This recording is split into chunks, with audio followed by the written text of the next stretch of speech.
Before we start, the name is at the top of the screen. In the mansion of Duke Aspic, the butler uncovers the plate, revealing a fish, and politely thanks the lady for waiting. All the attendants and the maid tremble as her expression twitches, and without warning she throws the plate straight at his face, making everyone jolt. She snaps she is craving meat and orders him to prepare it at once. The butler nervously smiles as the food drips down his face and replies that they have a fresh boar fillet today, asking how she would like it cooked. She lets out a sigh and asks how long he has worked here. He respectfully answers that he has been serving her for a little over 30 years. She smiles and says that then he should already understand that today is an important day as she would get training as a saint, so he should cook it the way she likes it. He replies that he will tell the cook to make it just the way she likes. But then she looks up, an unsettling smile on her face, and he immediately jolts in fear and drops to his knees, apologizing and saying that he thought it would be the worst if she had some raw food before her training. As he kneels on the ground, she places her foot on his head and pushes it down while smiling, saying that for this, some kind of punishment is required. She snaps her fingers and the guards step in. The butler begs for mercy as they grab him, crying out for help, but the attendants and the maid can only stand there trembling, fear clear on their faces. One of the guards hands the lady a stick. She glances at the attendants and orders one of them to take the food to the punishment room, adding that she loves her meat dripping with blood. He answers that he understands. It is said that she is the only daughter of the noble Aspic family. She received a fine education from childhood, but because of her outrageously spoiled upbringing, she has grown into a heinous villainess despite being a saint. Meanwhile, in the slime village, a slime writhes in hunger, wobbling around in search of food. It suddenly notices someone and realizes it is a human, which is unusual. It knows there are humans who can even slay dragons and that it must not approach them recklessly. The slime decides to hide and thinks that humans are so lucky, as they never go hungry even if they are weak, and their houses are big. Thinking about how different they are from slimes who must live quietly in the forest, the slime wishes it could become a human and say goodbye to this life of endlessly searching for food, but no matter what it does, a slime is still just a slime. At that moment, a person calls out to it, making the slime jolt. She quickly apologizes for scaring it and gently says not to worry because she will not harm it. She explains that she did not expect to see a fellow kin in a place like this, so she could not help but greet it. The slime feels confused as she extends her hand and tells it to look closely, saying that she is a slime too. The slime notices the ring on her finger and wonders how she became human, filled with curiosity and confusion. She smiles and asks if it wants to know, and it answers yes. They sit together on a rock as she explains everything. The slime asks if it means they have to mimic human blood and that this is how a slime can become human. She confirms that it is true and explains that they enter a corpse that is as fresh as possible. She says that human life is the best, and once a slime has tasted human food, there is no going back to the forest. She then offers the slime a piece of jerky, saying it is nothing special but asking if it wants to try it. The slime takes it, thinking it might be like tree bark, but the moment it tastes it, it is completely shocked and begins to shake because it finds it so delicious. It starts jumping around excitedly and asks if humans eat such tasty things every day. She smiles and replies that this is nothing and that the human world is filled with even tastier food. With a grin, she introduces herself as Loomer and says that if the slime is interested, she will see him in the human world someday. She then leaves, while the slime remains behind, still thinking about the jerky it ate and how unbelievably good it was. It is already nighttime, but the slime is still thinking about what happened earlier, realizing that slimes can become humans too. It decides to look for a corpse and turns around, noticing the body of a guard nearby. It goes closer, only to realize that it is just a skeleton. It begins moving around, searching wherever it can, but soon understands how hard it is to find a fresh corpse. Suddenly, it hears someone say that it is about time to find a place to rest. The slime freezes, wondering what that was, and then a rock is thrown in its direction, making it panic. It quickly rushes away and hides behind a tree, sneaking carefully before stepping forward again. Soon, it finds a girl lying on the ground. The slime notices her beautiful clothes, the sparkling stone she carries, and her smooth, well-kept hair, realizing that this must be what Loomer called a noble. It wonders why she would fall in a place like this. It finds it strange that she is not moving and catches a faint smell of poison.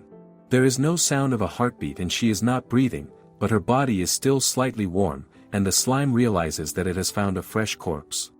It becomes overjoyed, knowing that this means it can become human. First, it decides it has to remove the poison from her body. The poison is stronger than it expected, and it realizes that humans do not stand a chance against something like this. It tries everything it can, but since it is a slime, it cannot properly remove it, so it forces the poison out through her mouth. After that, it remembers that next is the heart. Unlike slimes, humans are creatures driven by the heart, not a core, so it has to make it start beating again. As it tries, it feels that something is wrong. It cannot get it to work properly, and it also starts to feel extremely tired and weak. Unable to continue, it decides to sleep for a little while. After some time, it opens its eyes and suddenly notices that its body feels heavy and that it is very thirsty. It goes toward a nearby pond and drinks water.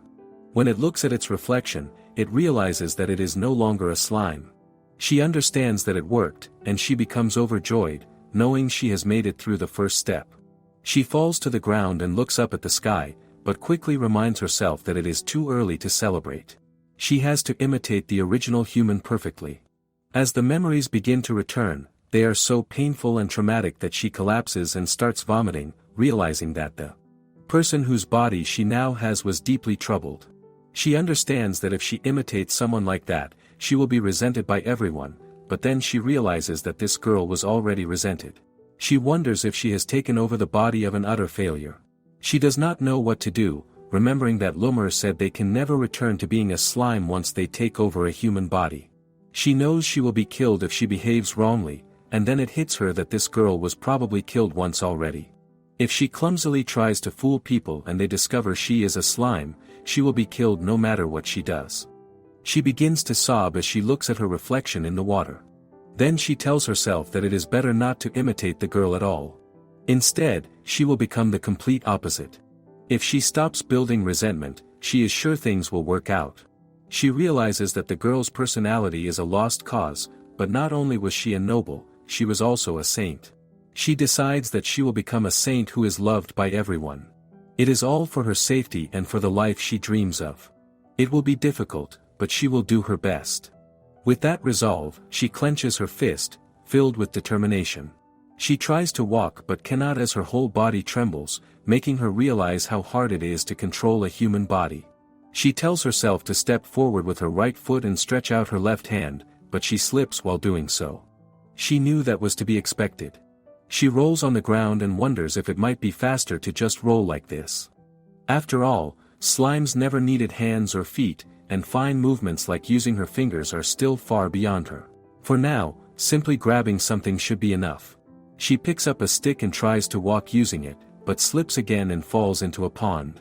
Soaked in water, she realizes how cold and painful it feels, but having these senses must mean she has truly become human. She then notices she is hurt and realizes how fragile human skin is. As expected, the blood is colorless and transparent because she is only mimicking it, and if anyone sees something like this, her identity will be revealed right away. She stands up again, knowing that because of this, she must never let herself get hurt in front of humans, and she needs to learn to walk properly so she does not look unnatural when she first meets them. She keeps teaching herself how to walk, and after a while, she lets out a deep breath. The scenery seen through human eyes is so beautiful. As a slime, she could only sense the flow of magicules, but now she can see the world clearly. The breeze against her body feels pleasant. It is nighttime, and as she looks around, she notices the scent of the night and the stars shining brightly above. She feels truly glad that she was able to become human. She continues her journey until she reaches a town and realizes she has finally arrived. She walks inside and looks around at all the humans, noticing just how many there are. When she turns, she sees two guards and quickly hides. She realizes these are the guards who killed the noble girl. Her heart begins to race as she thinks that if those men find her, she will be doomed. After a while, she steps out again and reminds herself that she is human now. She notices a woman with a young child and observes their emotions, thinking that humans seem happy when their heads are patted. The child suddenly notices her and tells his mother that she is a beautiful woman. The woman looks at her and turns completely pale, unable to act normal. She calls out to her as Lady Jelly. The woman quickly picks up her child and runs away. When everyone hears her being called Lady Jelly, their attention shifts toward her. As they notice her, they all begin to run away. One person peeks at her from behind a door, and the moment she looks back, he slams it shut. She thinks to herself that she understands they must hate her terribly. It seems the path to getting along with humans will be a long one. According to the memories she inherited, this appears to be the right house, though it is so large that she decides to look for the people who belong to it first. As she steps up the stairs, all the attendants are taken aback. She wonders why they are so surprised and thinks that perhaps she is not mimicking the original person well enough. They begin trembling and call out to her, and she feels relieved that they did not realize the truth. They welcome her back and say she must be tired after her long trip. She looks around at the grand house and the humans bowing their heads to her, realizing that this is what life as a noble is like. As she climbs the stairs, she nearly falls. The butler remarks that it seems she must have gone through intense training this time and says they will prepare her bath immediately. She begins sweating in fear, wondering what the right answer is. She knows she cannot let her identity be revealed in a place like this. The butler waits for her response as she worries he must already think she is acting strange.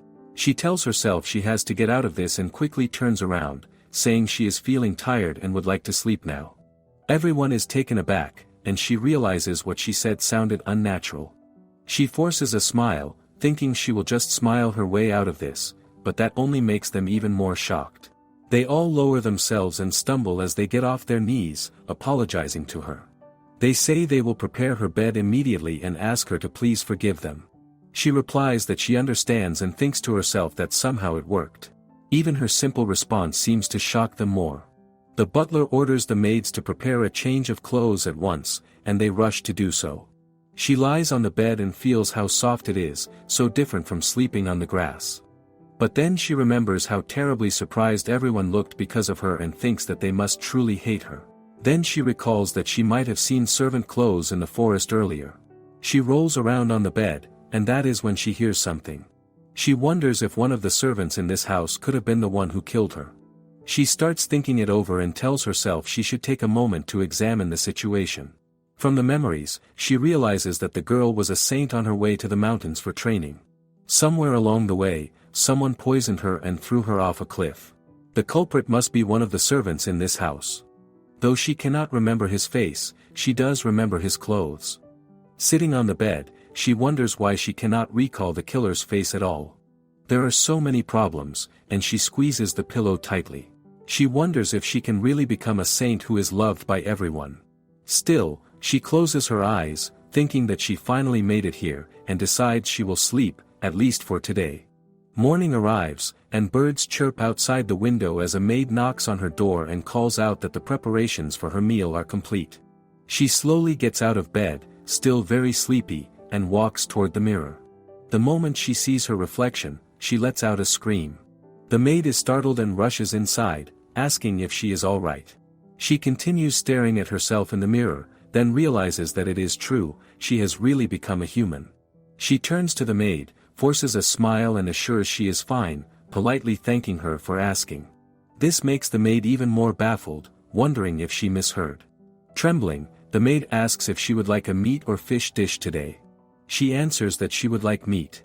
Soon, the cook prepares the meal as she sits at the table. Everyone around her has tense expressions. The cook trembles as he places the plate down and thanks her for waiting. She looks at the meat, starts drooling, and her eyes sparkle when she sees the food has finally arrived. She smells it and then reminds herself that she cannot do anything that might reveal her identity. She picks up the fork and knife, thanks them for the meal, and takes a bite. As she starts shaking from how good it tastes, she realizes she did it again. Everyone is stunned by her expression. She forces a smile, thinking to herself that it just tastes so good she cannot help it, and that the flavor of the meat becomes even richer when mixed with the sauce. After finishing everything, she asks the cook if he has a moment. He jolts in fear, clearly shaken, but she keeps smiling. She softly says the word divine, which shocks him even more. In his mind, memories rush back. He has seen many servants crippled by her harsh discipline, and lately it had become far worse. Even the butler who served for over 30 years is now beyond recovery. The servants had even given her the nickname the heinous villainess because she would smile while punishing them. The cook starts trembling, wondering where he went wrong. He made the meat exactly the way she likes it today, and he cannot leave his wife and son behind. Suddenly, he drops to the ground, shaking and begging her to spare him, but before he can finish, she grabs him and asks if he made this. She tells him it is very delicious and much better than a caterpillar. Everyone is stunned. In his mind, he takes it as her saying he is at least more useful than a caterpillar. He looks up in shock, wondering if she actually praised him.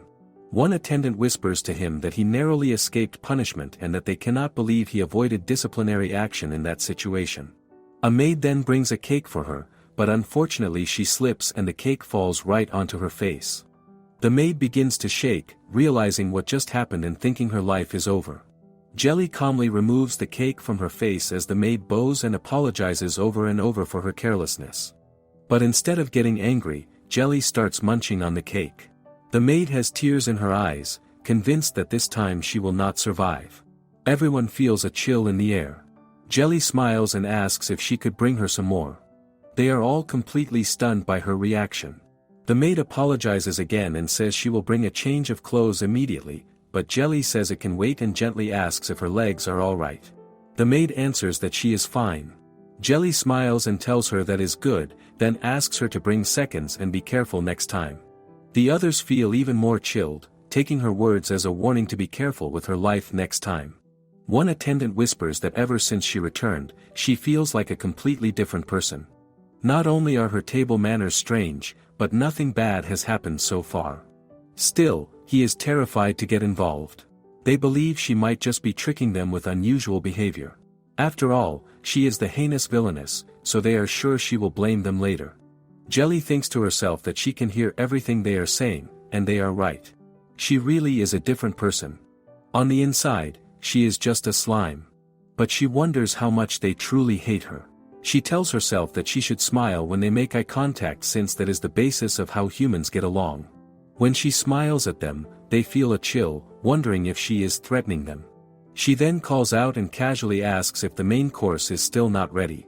They are all shocked, and one of them secretly wonders why she is still alive. The servants begin blaming one man in hushed voices, asking what the deal is and saying this is not what they agreed on. They helped him because he claimed he could definitely do it.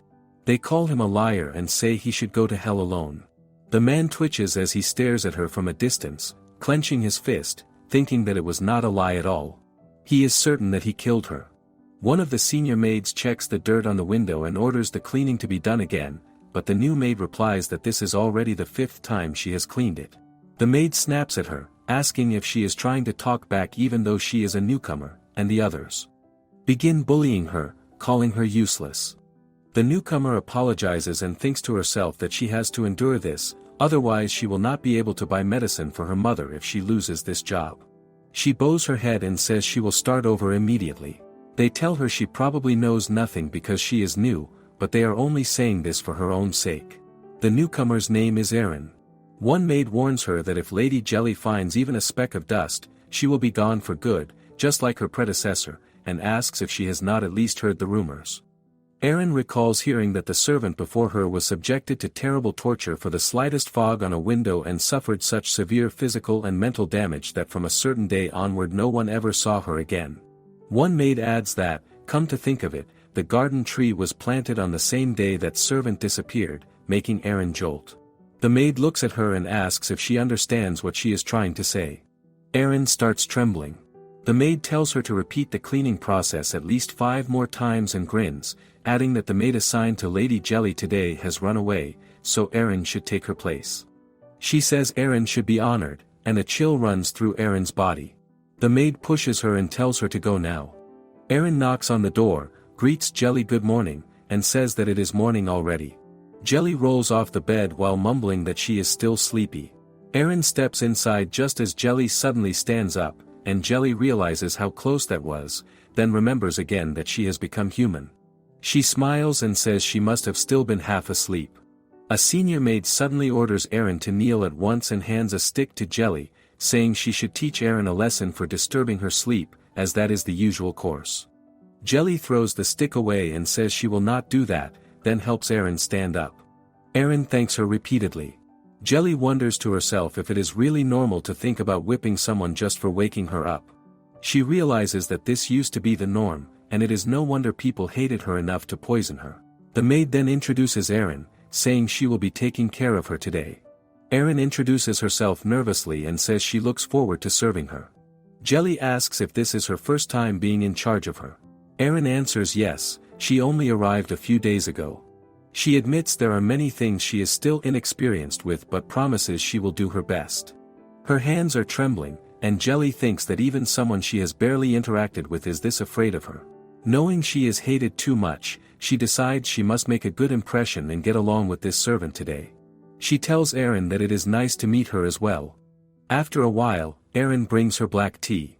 Jelly thanks her and notices how pleasant the tea leaves smell when dried and fermented. She thinks human ideas are amazing, transferring smell and color into hot water and drinking it. The tea looks so divine that she almost feels it is too good to drink, but she tries it anyway and finds it very bitter. She wonders what this even is, unable to believe it comes from the same humans who can make meat taste so good. She takes another sip and thinks that while it is bitter, there is a deep deliciousness underneath that she cannot find in meat. It is good in a different way. Aaron looks worried and asks if it did not suit her taste. Jelly says it is not like that and explains that it strangely makes her want to drink more. Despite the bitterness, the deep flavor draws her in. She finally says that it is very delicious. Aaron thanks her, and Jelly thanks her back as Aaron smiles and says the pleasure is hers. Aaron then shares that her mother used to give her the same compliment when she made tea at home, saying it was really good, and her siblings would agree, which made her very happy. Jelly replies that it must be a precious memory for her, and Aaron nods. Jelly thinks to herself that things seem to be going well and wonders if she is doing alright. Aaron becomes emotional as she says she used to take care of her mother and do the housework, and everyone in her family would compliment her. That is why she decided to become a maid so she could take care of people. She says she does not have any special talents, so she wanted to give this her all. She also admits she was not sure if she could continue this work since her seniors have been scolding her ever since she arrived, but now she feels a little more confident because Jelly praised her tea. Jelly tells her that is good to hear and thinks that means they are getting along well. She then asks, out of curiosity, how her mother used to compliment her. Aaron thinks for a moment and says her mother would always pat her on the head. Jelly remembers that humans feel happy when their heads are patted. She stands up and gently pats Aaron's head, telling her she is doing a fine job. Aaron suddenly starts crying, and Jelly thinks this is perfect, believing she has made a good impression, but Aaron cries harder, which makes Jelly panic. She asks if Aaron is in pain and wonders if she hates her now. Aaron begs for forgiveness, which only confuses Jelly more as she wonders what is happening. After a while, Aaron thinks to herself that Jelly is actually a kind person and that the rumors must be false and unreliable. Later, the other maids ask Aaron how Lady Jelly's welcome was. She replies that it was wonderful, leaving them stunned. She even says she would like to serve by her side forever if she could. One maid tells her she can do it again tomorrow if she liked it that much and says they will see how long this act lasts. Aaron becomes very happy and asks if she really means it, thanking her repeatedly. The other maids are confused, wondering how, even after being pushed toward that heinous villainess, she is still saying thank you, and they start to think she might be an incredible girl. Meanwhile, Jelly is rolling around on her bed, wondering where she went wrong. She is convinced that Aaron must hate her now and thinks to herself that getting along with people is really hard. The cook thanks her for waiting and presents a delicious steak made of 3 layers of meat, explaining that it fully expresses the flavor of the highest quality meat along with his passion. She is already drooling as he proudly adds that he even decorated the top with the ducal crest. She eats with joy, and after a while Aaron gently wipes her mouth with a cloth. The maids get chills, certain that if someone did that to the lady they would get smacked, but instead Jelly thanks Aaron and calls her thoughtful. The maids are completely taken aback and start thinking that maybe she really is an incredible maid. They also notice that even the cook who served such a lavish meal is not being punished and seems to have gained complete confidence. They see the way Jelly looks at the meat, like a girl in love, and it makes sense why the cook looks so proud. One attendant quietly wonders if she is really Lady Jelly, since it has been about a week since she returned from her training and she has been acting like this the whole time, but they remind each other not to be fooled and wonder if they have already forgotten. Suddenly Jelly drops her fork by mistake, and an attendant quickly catches it before it falls and says he will prepare another one immediately. She questions why another one is needed, which makes him twitch, and she tells him to hand her the dropped fork. He looks confused as she calmly says it seems the fork was simply too heavy for her. She tells him to hold out his hand, and when he does, she grabs it and forces the fork into his palm, making him cry out in pain as his hand trembles. She smiles and says she knew it was just heavy. He stammers that he will prepare a lighter fork right away as his hand turns bloody and he starts shivering, but she steps on his hand and asks if it was only the fork that was heavy. She then grabs a knife and says some punishment seems necessary. The attendants are horrified and try to stop her, but she turns and coldly asks if they think so highly of themselves that they can interrupt her actions. They beg her forgiveness and tell her he will really die if she uses a knife. She goes blank for a moment before saying did they really think she would make such a mistake, because if she killed him she would not be able to hear his screams, so how could she enjoy it? They realize she truly is a devil who does not see people as people. In reality they know that unless her entire insides are replaced, there is no way she will ever reform. One of them thinks that is right and that he can try again if he fails. He no longer has time to worry about his appearance. He takes out a bracelet and looks at the girl, thinking that he has to do it even if he is at his limit, and if she can be saved then he will do anything. He glares at her, thinking that even this farce is part of her revenge against him, telling her to laugh while she can because he has nowhere to run and his mind is made up that he will kill the devil as he has no other choice. After a while Jelly is in her room with the maid Irene, who tells her that everyone made a big deal when she left to work away from home. Irene then realizes she has been talking about herself too much, but Jelly smiles and tells her it is fine and to continue. Jelly thinks about how she should apologize to Irene after getting on her bad side, yet for some reason Irene stays by her more than the others. She thinks humans are complicated but she is just happy Irene does not hate her. Irene then wishes Jelly good night and leaves the room.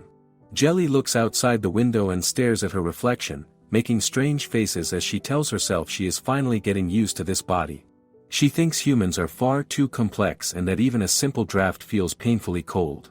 She starts to shiver and closes the window but ends up hurting herself, then realizes she feels dizzy. She looks at the cut and notices it is still slow to heal. She tells her little slimes to watch the door and the window, looking at the slimes on her hands and wondering why her thoughts are not getting through properly. One of them says it might be because she has become human, while another complains that it wants to eat meat. She finds it troublesome and tells them again to guard the door and the window and to split apart and inform her if anything happens. One moves to the door and the other to the window. She thinks to herself that she will know right away if someone comes in. She spins around happily, thinking that this comfortable life is hers forever as long as the culprit is caught. She throws herself onto the bed and hopes nothing happens as she soon falls asleep. At that moment an attendant walks down the hallway, and someone asks if he is still working. He replies yes and says it will be chilly tonight, so he thought he would bring Lady Jelly a blanket.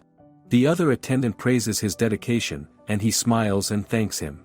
He stands in front of the door and slowly opens it before stepping inside. Beneath the blanket he is carrying, he is hiding a dagger as he quietly walks closer to her bed. As he looks at her sleeping face, he mutters that only her sleeping expression resembles that of a gentle saint. One of the slimes watches and realizes that he is the butler named Will, if it remembers correctly, and wonders what he is doing here so late at night. Deciding it is better to wake Jelly, it moves closer to her. Meanwhile, Will gets lost in thought as he stares at her, then suddenly shakes his head and tells himself that he has no time to hesitate. He wonders when he became such a weakling and urges himself to just do it and stab her in the heart. Just before he can act, Jelly suddenly opens her eyes, and he is completely shocked, standing there stiff and shaken because he cannot believe she woke up. Trying to cover up his intentions, he says that it is growing very cold tonight. Jelly shivers slightly and agrees that it really is a bit cold. He smiles gently and tells her that with that in mind, he brought her a blanket, then bows his head and says he will accept any punishment she wishes to give him for entering her room without permission. Jelly calmly replies that she would never punish him for something like that and that he was actually being considerate. She then looks at him more closely and asks for his identity, wondering if she is right about who he is. Will lowers his gaze and says that her kind words are more than he deserves. For a moment, he wonders if she has truly changed, but then another thought crosses his mind as he remembers that even if she has reformed, it would not save Emma. Inside the locket he carries is a picture of a girl named Emma, and he believes that killing Jelly is the only way to save his sister. At that moment, the slime notices the dagger in his hand and panics, realizing it has to get her attention. Just as he moves to attack, the slime knocks over a vase, and the sound makes Jelly react instantly. She grabs his wrist and stops him before he can stab her, realizing how close it was and that if the slime had not warned her, everything would have been over. She also knows that if he had cut her with the knife, he would have discovered that she was a monster, and she would have been finished. Will struggles as she lets go of his arm, and he falls to the ground from the force. Jelly realizes that an untrained human body is weaker than she expected and thinks she must be more careful with how much strength she uses. Will calls her a wretch and demands to know how long she plans to keep toying with him before rushing at her again with the dagger. Jelly apologizes in advance and says she is sorry, but this might hurt a little. She grabs the knife from his hand and pushes him back, making him fall hard. Immediately worried, she wonders if she overdid it and rushes over to ask if he is alright. While lying there, Will speaks in shock, saying that back then he was certain he threw her off a cliff and that everything should have ended there, that he believed the villainous Jelly died that day. Hearing this, Jelly realizes that he was the one responsible. Just then, someone knocks on the door. A butler from outside says he heard a loud noise and asks if she is safe. Jelly realizes that if she reveals what happened, Will be caught, and she will lose her chance to live a quiet life, yet ending it like this still leaves a bitter feeling in her heart. As the man tries to open the door, she quickly stops him and says she is fine and that she simply knocked over some furniture while half asleep. Will is taken aback that she is going so far to protect him. The butler replies that he is relieved she is not hurt and then leaves. Jelly lets out a quiet sigh of relief and then turns to Will, asking him why he tried to do this. He slowly takes out the locket and shows it to her. She murmurs who it is and he explains that it is his sister Emma, the one he spoke about before, and that as expected, she does not remember. He says that he was supposed to get help for his sister by killing her. Jelly listens, visibly shaken, and begins to wonder what really happened in the past. As they stand among the trees in an isolated place, she glances at him indifferently and asks what kind of conversation he wants to have with her in a place like this. After a brief pause, he apologizes for making such a personal request and explains that he has a sister named Emma who is sick and confined to bed. She looks bored and simply asks, "So what?" He bows deeply in front of her, stammering he would do anything to save his sister and that he needs her help. She echoes, "Anything?" He looks at her with firm resolve and answers yes. A faint smile appears on her lips as she says that sounds amusing and she is willing to consider helping him if he manages to entertain her. He then leads her to a place where an injured and exhausted maid is lying on the ground, barely moving. She looks at the maid with a strangely genuine smile that leaves him stunned. She remarks that the girl can no longer even cry out, speaking as if it is unfortunate, and then tells him to dispose of her. She reminds him that he promised he would do anything for his sister and says that if he gets rid of this woman, she will cure Emma immediately. He gulps and hesitantly asks what kind of crime the woman committed. She repeats the word crime as if thinking, then casually replies that the window she cleaned remained foggy and asks if that is not reason enough. She leans closer, smiling as she whispers that if she cannot punish the innocent, she can always make up a reason. His whole body trembles as she suddenly appears right beside him and murmurs in his ear that she dislikes pigs that are bad at cleaning and canaries that have stopped crying. She asks him if he thinks he can clean, and his grip tightens around the blade in his hand before he forces a smile and says he will take care of it. She turns and begins walking away, saying she will wait in her room and that he should come report to her when he is finished. The girl lying on the ground, her lips stained with blood, weakly begs him to end her life, and his hand begins to tremble even more. He lifts the blade, holding it above her as if ready to bring it down, but at the last moment he turns it and cuts through the ropes binding her wrists. He carefully gathers her into his arms. She looks up at him with fading strength and manages to ask why, but he quickly hushes her, his voice low and urgent, telling her to stay still and pretend she is already dead. Later, he holds her blood-stained clothes while she stands before him wrapped in a cloak, her figure hidden. He tells her he will keep the clothes and that she should run away where no one will find her. She asks where she could possibly go. He tells her that he has written a letter of introduction to a friend in a neighboring country so she can go there and start a new life. He hands her an envelope. She murmurs that he has done far too much for someone like her, worrying that if Jelly finds out she will surely kill him. He forces a reassuring smile and tells her not to worry, saying that he is certain he can outwit Jelly. She holds his hand in gratitude, whispering thank you again and again before finally turning and disappearing into the distance. Later, deep in the forest, he carries her blood-stained clothes and begins digging into the ground, the sound of the soil shifting the only thing breaking the silence. From a distant window, Jelly watches the scene with a quiet, amused smile, her eyes fixed on him the entire time. He lowers the stained dress into the hole as though it were the maid's actual body and slowly covers it with dirt, pausing now and then to secretly glance toward the window. He made sure the gossipy head maid witnessed the scene as he buried the bloody uniform. Word will soon spread that the maid he freed was buried here. Now he will just report that he has finished and his sister's illness will be cured. As he knocks and slowly opens the door, she is already standing there, smiling as if she has been waiting the entire time. She says she was expecting him and asks if it was difficult. He lets out a small smile and says no. It was surprisingly easy. She tilts her head slightly. Was it? He reminds her of what they discussed. She replies that she must keep her word. She takes out a small bottle and holds it between her fingers before handing it to him. She tells him to give it to his sister. She says she will be saved immediately. His eyes fill with relief. His voice trembles as he thanks her. He says that with this holy water his sister will finally recover. She suddenly goes still and asks when she ever said it was holy water. He looks confused. He asks what else it could be. Her smile turns sweeter. She tells him it is poison. If his sister drinks it, she will be freed from the suffering of this world at once. His body shudders. His face twists in horror. She bursts into laughter. She looks up at him and says that is the expression she wanted to see. She asks if he really thought he could outwit her. He stands there in complete despair. She remarks that the face of someone in despair is the most beautiful of all. Back in the present, Jelly jolts when he asks if she remembers now. Sweat forms along her temples. She avoids his gaze. Her teeth press into her lower lip. Inside her mind she curses the cruel villainess whose memories she inherited. She pulls at her mouth in frustration until her swollen face almost resembles a potato. Her eyes fall to the locket again. His sister is sick. That fact settles heavily in her chest. She slowly sits down. Her expression turns serious.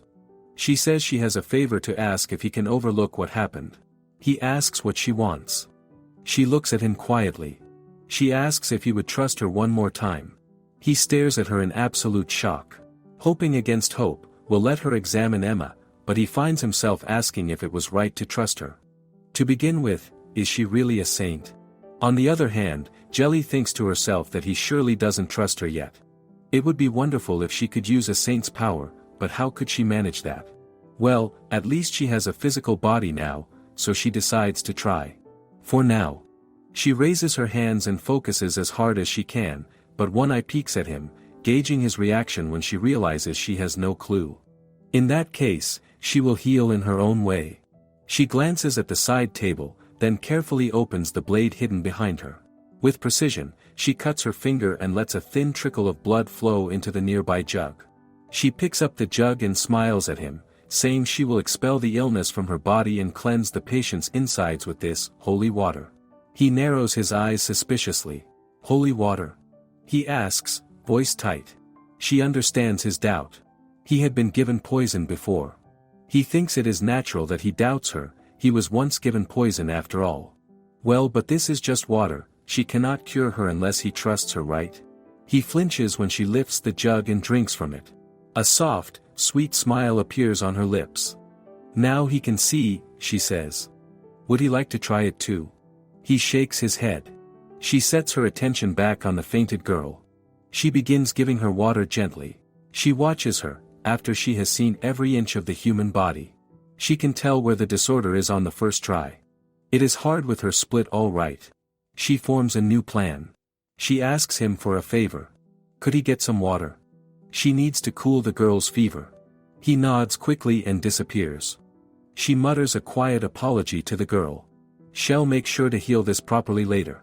Her own body will directly cure the illness. He returns quickly with a bucket of water and wet cloth.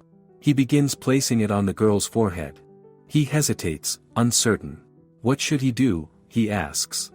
She remains calm, composed. Take her hand, she says. Pray that her illness will be cured. She will feel better. He grabs the girl's hand quickly, voice shaking as he calls her name, half in pain, half in hope.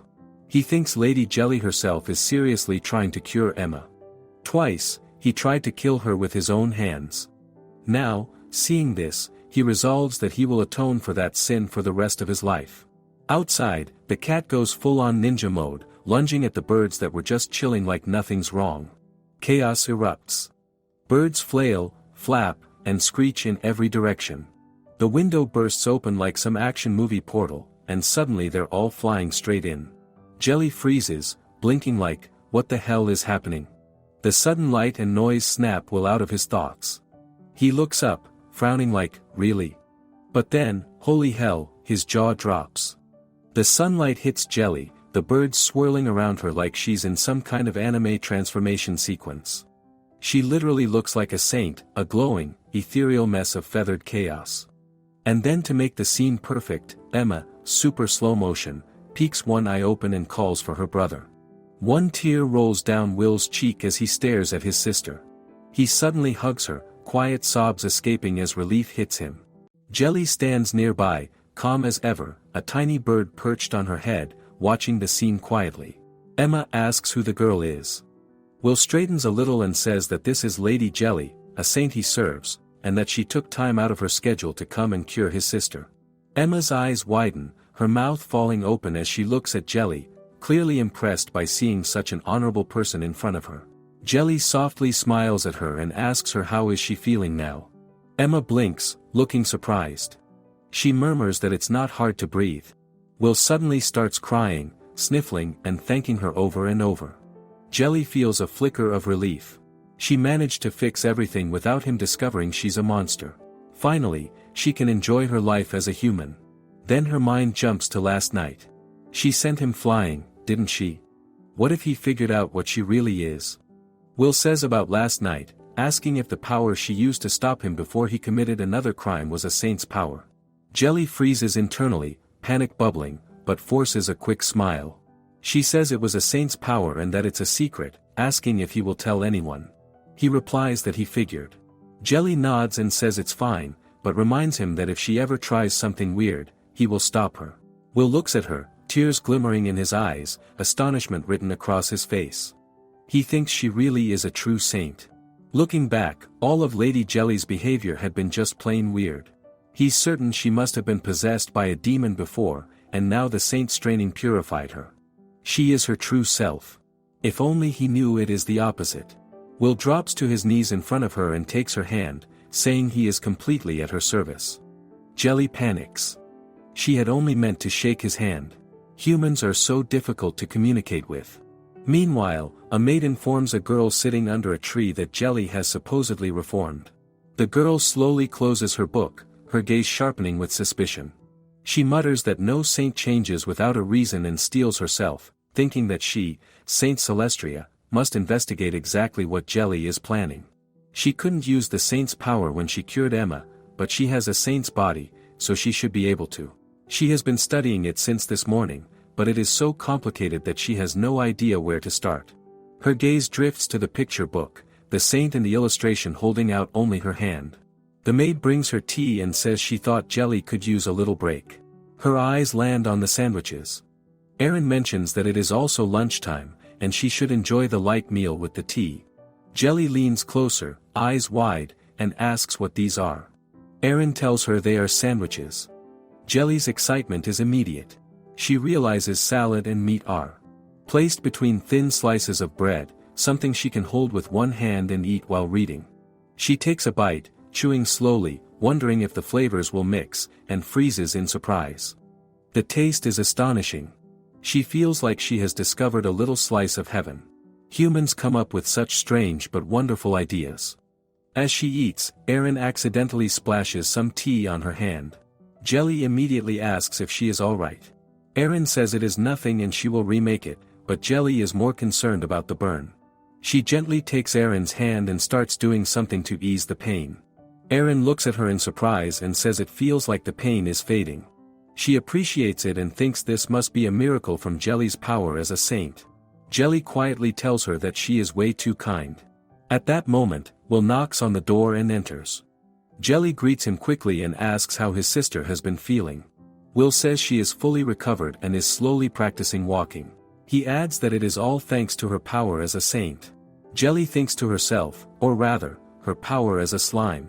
Jelly shakes her head and tells him it is nothing to worry about and that she is the one to blame if he thinks about it. Will looks at Aaron and asks what happened.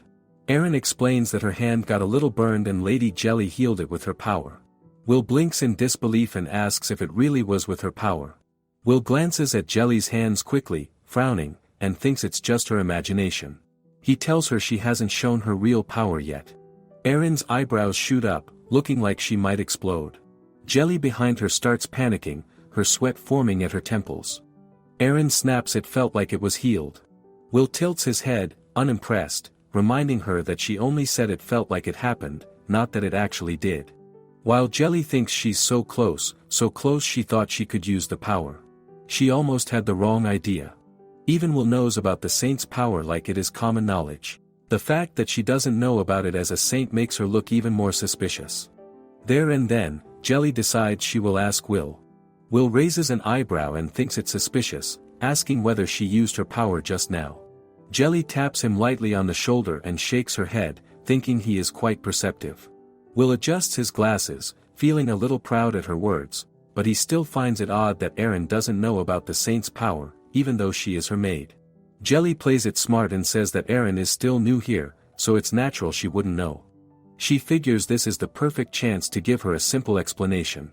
Will nods, feeling honored and a little impressed, and says certainly, he will take the opportunity. Saints refer to those who keep the peace of this country. Not only do they treat injuries and illnesses that are untreatable by doctors and identify the source of infection.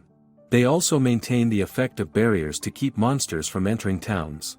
And sometimes they are recruited for medical teams during major wars. In short, the saint's power is a power to protect the country and its people. She realizes that is right. This is exactly what she aspires to be from now on. She can do something similar to the saint's power when she uses her slime abilities. Everyone will stop resenting her if she acts like a saint. She can also live safer than before, but there is also the risk of revealing her identity if she uses her slime abilities too much. She cannot use these abilities freely in crowded places. She decides she just has to learn to use the saint's power no matter what. It went well when she cured Emma, but there's no guarantee they will never find out. She also never knows who might try to kill her at any moment.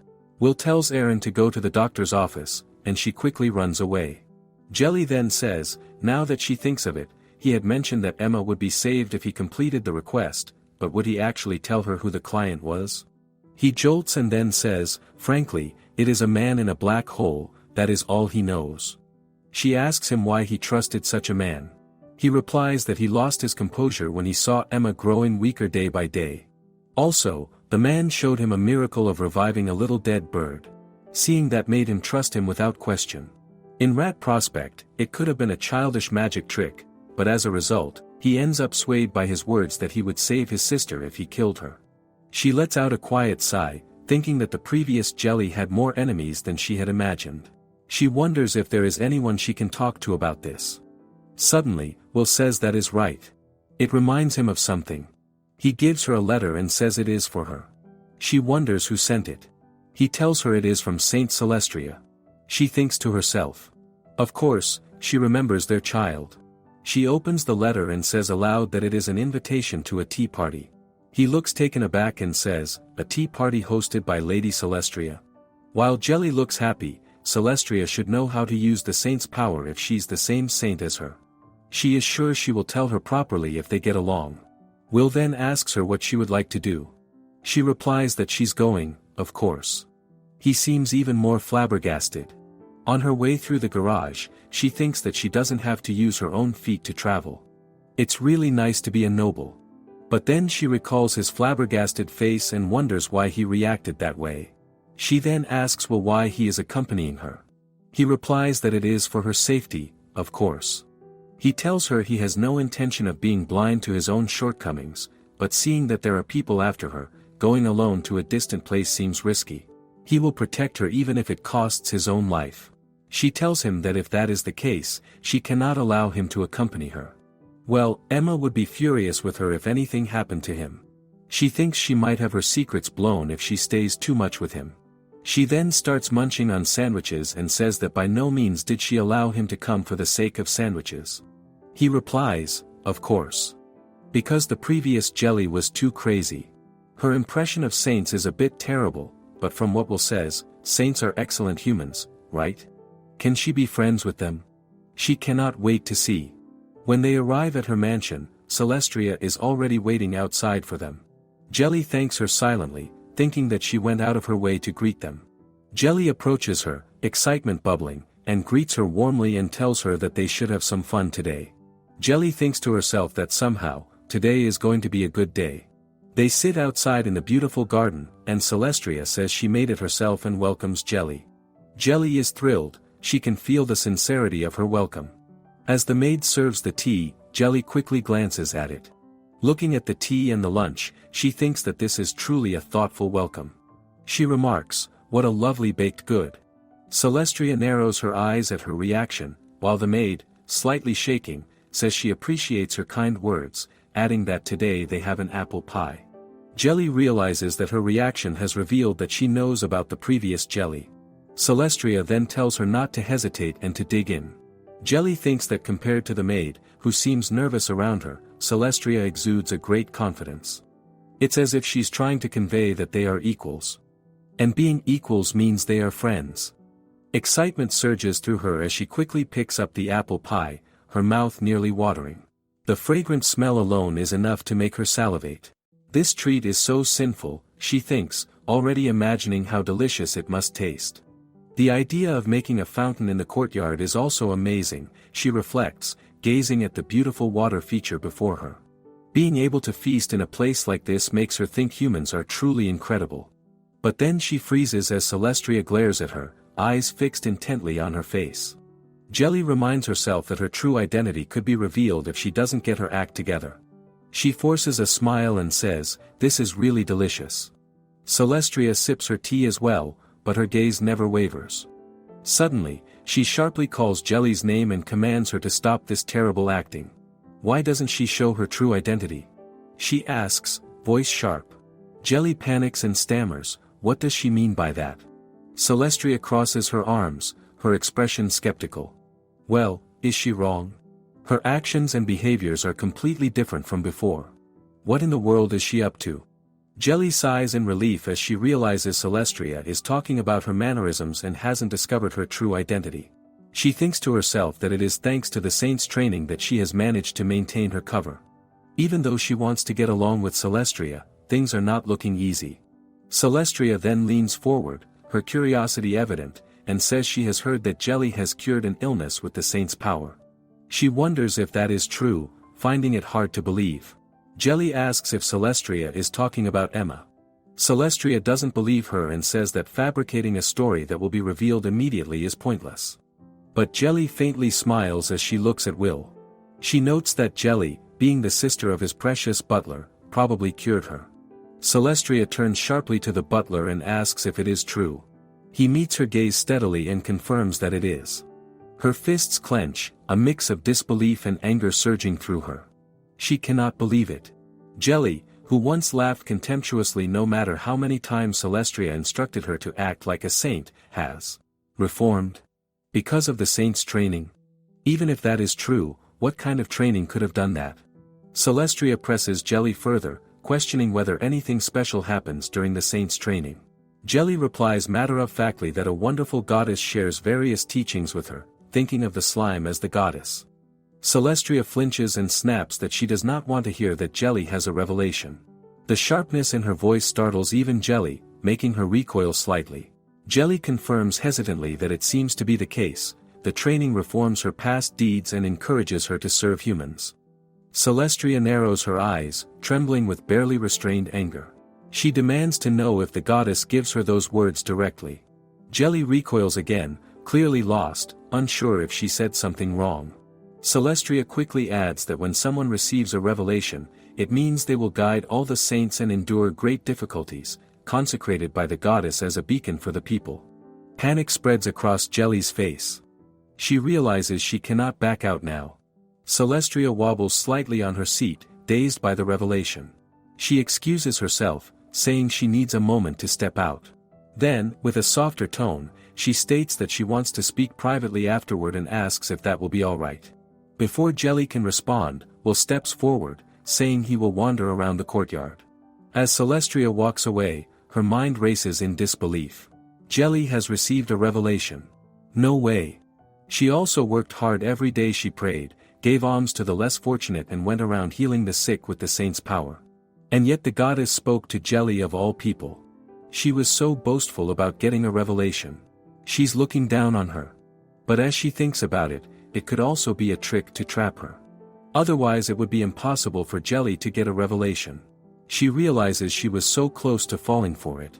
Surely she wanted to roar with laughter as she watched her shrug her shoulders in shame. But too bad she wouldn't buy it. She cannot wait to see how long she can pretend to be reformed. But too bad for her, she will find even the slightest flaw in her. She wouldn't tolerate rogues who impersonate God. On the other hand, Jelly is panicking because she ate all the food. Now what should she do? The maid brings her some flowers, smiling shakily and telling her that she has selected the very best. Jelly beams at the maid and thanks her for the beautiful flowers. Celestria returns, apologizing for taking so long, but Jelly waves it off, saying it's all right because she received such wonderful flowers. Celestria thinks to herself that Jelly will soon reveal her true character. No matter how much she pretends to be reformed, if her personality hasn't changed, she must still take pleasure in other people's misfortune, right? Celestria asks about a rumor she heard, that the slums might be shrinking. She repeats the slums, looking angry. Internally, she is wondering what those things are. Somehow it takes her time to remember. Is it a place where weak humans are concentrated? Just because they're humans doesn't mean they are all happy. Sadness overtakes her features as she murmurs that is the news. Celestria flinches in disbelief at Jelly's expression. She looks almost sympathetic toward the people in the slums, something Celestria has never seen before. The last time Celestria mentioned something similar, Jelly was like, "Is that so? Then she will take the people who are left out because she ran out of lab rats." But the Jelly right now looks a little sad. She quietly asks what would happen to the humans living in the slums. Celestria answers that most of the slum dwellers would probably be discarded. The words hit Jelly like a memory. She remembers the past, when she herself had been expelled from her habitat. Her face crumbles, revealing a childlike vulnerability as she tugs at her quivering lip, insisting softly that they don't have to go that far. Celestria is taken aback. Jelly is genuinely weeping for the weaklings. She quickly tells her to relax, insisting that it is just a rumor. Jelly sniffs, tears in her eyes, and asks if Celestria is sure. Celestria confirms, though she finds the situation strange. Even if it were an act, Jelly would never have reacted like this before. She would have laughed, cruelly. Trying to shift the conversation, Celestria admits her surprise that Jelly chose to come to tea, having assumed that Jelly disliked her. Jelly thinks to herself that this explains why Will was acting so strangely. She smiles faintly, remarking that it was so long ago she cannot even recall it clearly, and now she considers Celestria an equal friend. Celestria sips her tea nervously, her eyes still full of doubt. The maid steps forward 10 paces, asking if she would like more tea. As the maid begins to serve it, a caterpillar crawls across the flowers. Her guest jumps in panic, knocking the flowers and sending the cup flying from her hands. The hot kettle tilts dangerously toward Celestria. Jelly reacts instantly. She rushes forward and hugs the flailing guest, taking the full splash of hot tea onto herself. Celestria freezes in shock, worried about her, exclaiming that it spilled all over her, and then scolds the maid, demanding what she has done. Jelly, however, only smiles softly and gestures for Celestria not to be angry, explaining gently that it is not a big deal and that the reaction was caused by surprise at the caterpillar. She picks up the leaf the caterpillar is on and remarks that humans are drawn to beautiful flowers, like this little one, will one day become a beautiful butterfly and flutter away. There's nothing wrong with having a slum in the corner of a beautiful town. Even humans in the slums may one day be able to create delicious meals. They may also devise delightful games, just as caterpillars become butterflies. She stands there behind her, the angel statue on the fountain catching the sunlight, and in that moment she looks every bit the saint, radiant, commanding, declaring her belief in human power. Celestria grits her teeth, a swirl of awe and anger crossing her face. She pulls over a chair and tells her to sit. Celestria spreads her hands, and the saint's power flows from her fingertips. A soft, shimmering gloss emanates, wrapping around the burnt flesh of Jelly's arm. Jelly freezes, eyes wide. So. This is the saint's power. She watches, dumbstruck, as the burn heals in an instant, the skin smoothing as if nothing had happened. Celestria murmurs an apology, barely audible, but Jelly shakes her head. Here's nothing to apologize for. Jelly then asks if Celestria will be her long-term friend. Celestria feels her cheeks heat and retorts sharply that it depends on Jelly from now on. She'll think about it, as long as Jelly keeps acting like a saint. Jelly beams and promises that she will. Just then, Will returns, announcing that the carriage is ready to take them home. Jelly ruffles her hair with a bright smile and tells her it's time to go, thanking her for today. Celestria narrows her eyes and once she settles into the carriage as it starts moving. She can't resist shouting, blushing furiously, that Jelly should not treat her like a child. As the carriage rolls forward, Jelly thinks back to the apple pie. Celestria hadn't even been mad at her for eating the whole thing. She really is a nice girl, Celestria muses quietly, a smile tugging at her lips. Jelly experiments with her saint's power on a flower, and as she picks it up, it glows a little brighter. She's far from perfect at using it, but it's enough for now.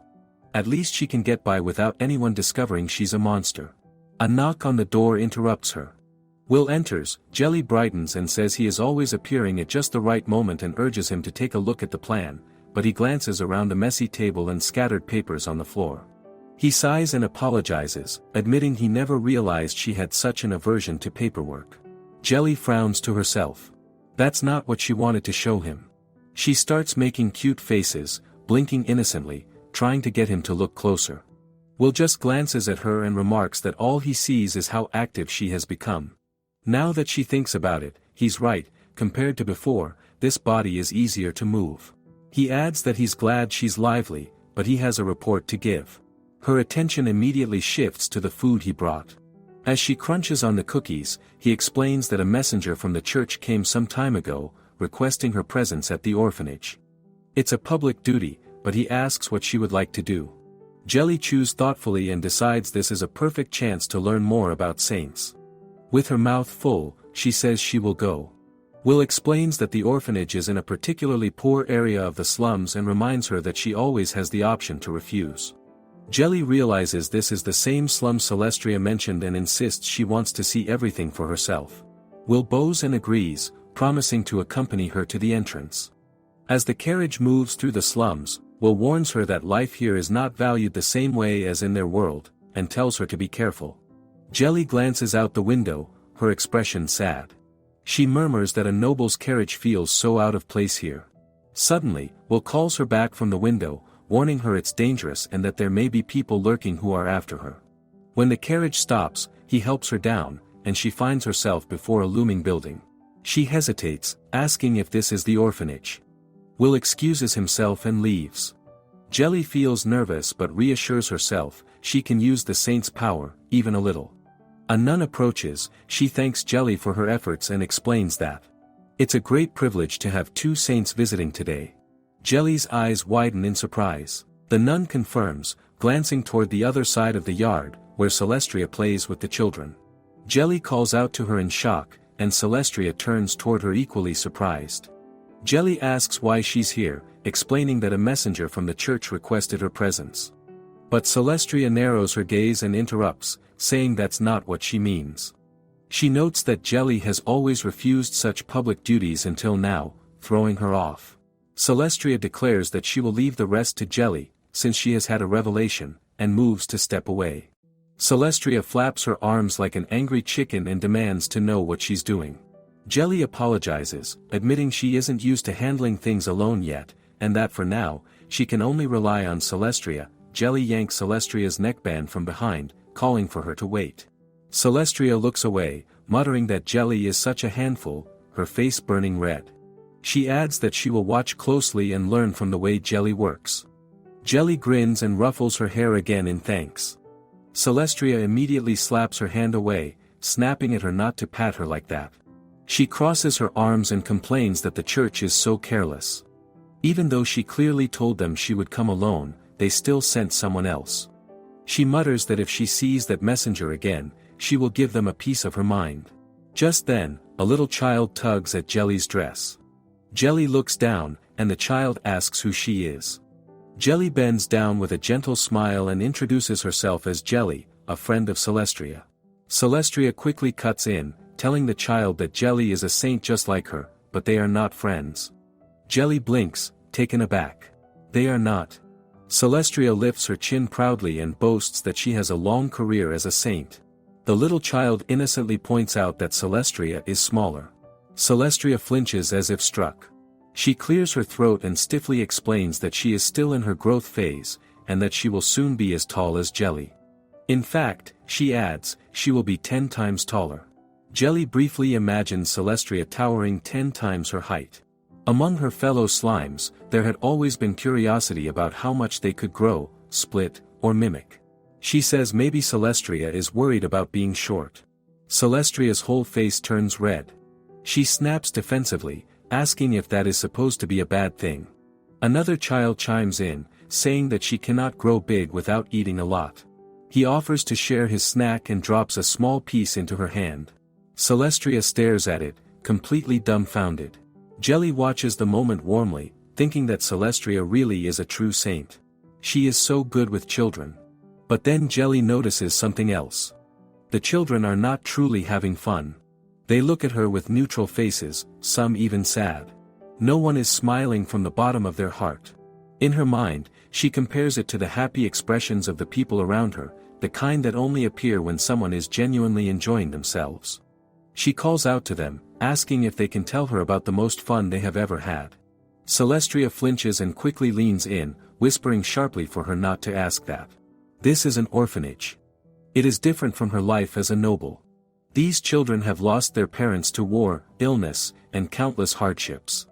They are living day by day, hands full just surviving. There is hardly room for fun. Jelly goes still. The memory of her own past life, of being cast out and alone flashes through her mind.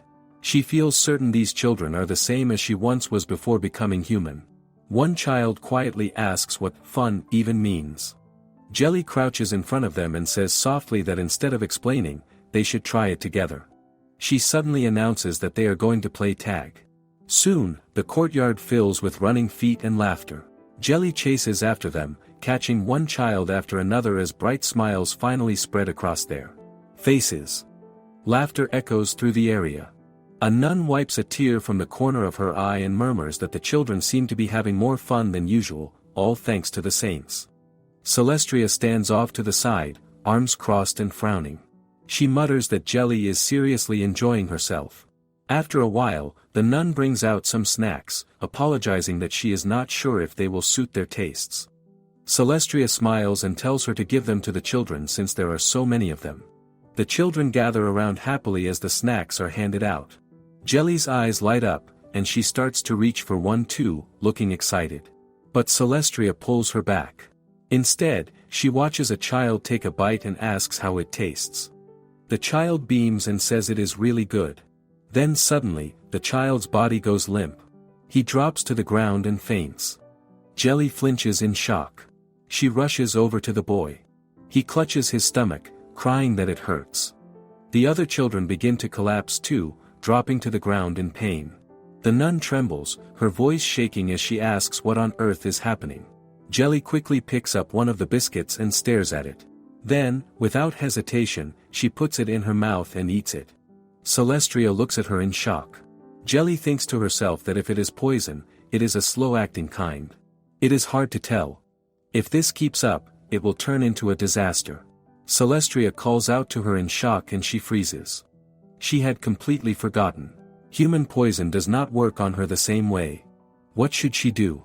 She forces herself to act sick, staggering slightly as she tells Celestria to hurry and save the children before her. Inside, her thoughts race. She was so close to being exposed as a monster. Celestria immediately kneels beside a crying child. Jelly lifts another into her arms and tells him softly not to worry, that he will be fine. She focuses and begins using the power she learned during training. A gentle glow spreads from her hands. Across from her, as Celestria works, she glances at Jelly. The saint's power is real. Celestria still cannot accept everything, but one thing becomes clear. What Jelly said about changing, about being reformed. That was not a lie. Soon, the children begin to recover. The nun bows deeply, her voice full of gratitude as she thanks them. Celestria lowers her gaze, her expression heavy. She murmurs that it is her fault. If only she had not given the children sweets. Jelly pats her on the head and tells her not to blame herself, that it is not her fault. Celestria immediately snaps at her not to treat her like a child, but Jelly just ignores the complaint and turns to the boy and asks gently if the pain is gone. The child grins and says he is fine now. Then, excitedly, he tells her to watch. He runs over to a tree, climbs up quickly, and stands proudly on one of the branches. But suddenly, a bird bursts out from the leaves, startling him. He falls. Jelly moves before she even realizes it. She dashes forward at incredible speed, so fast that Celestria can only stare in shock. Even Jelly is startled by it, wondering how she managed to move that quickly. She catches the child just before he hits the ground, but the momentum sends her stumbling. She trips and falls hard.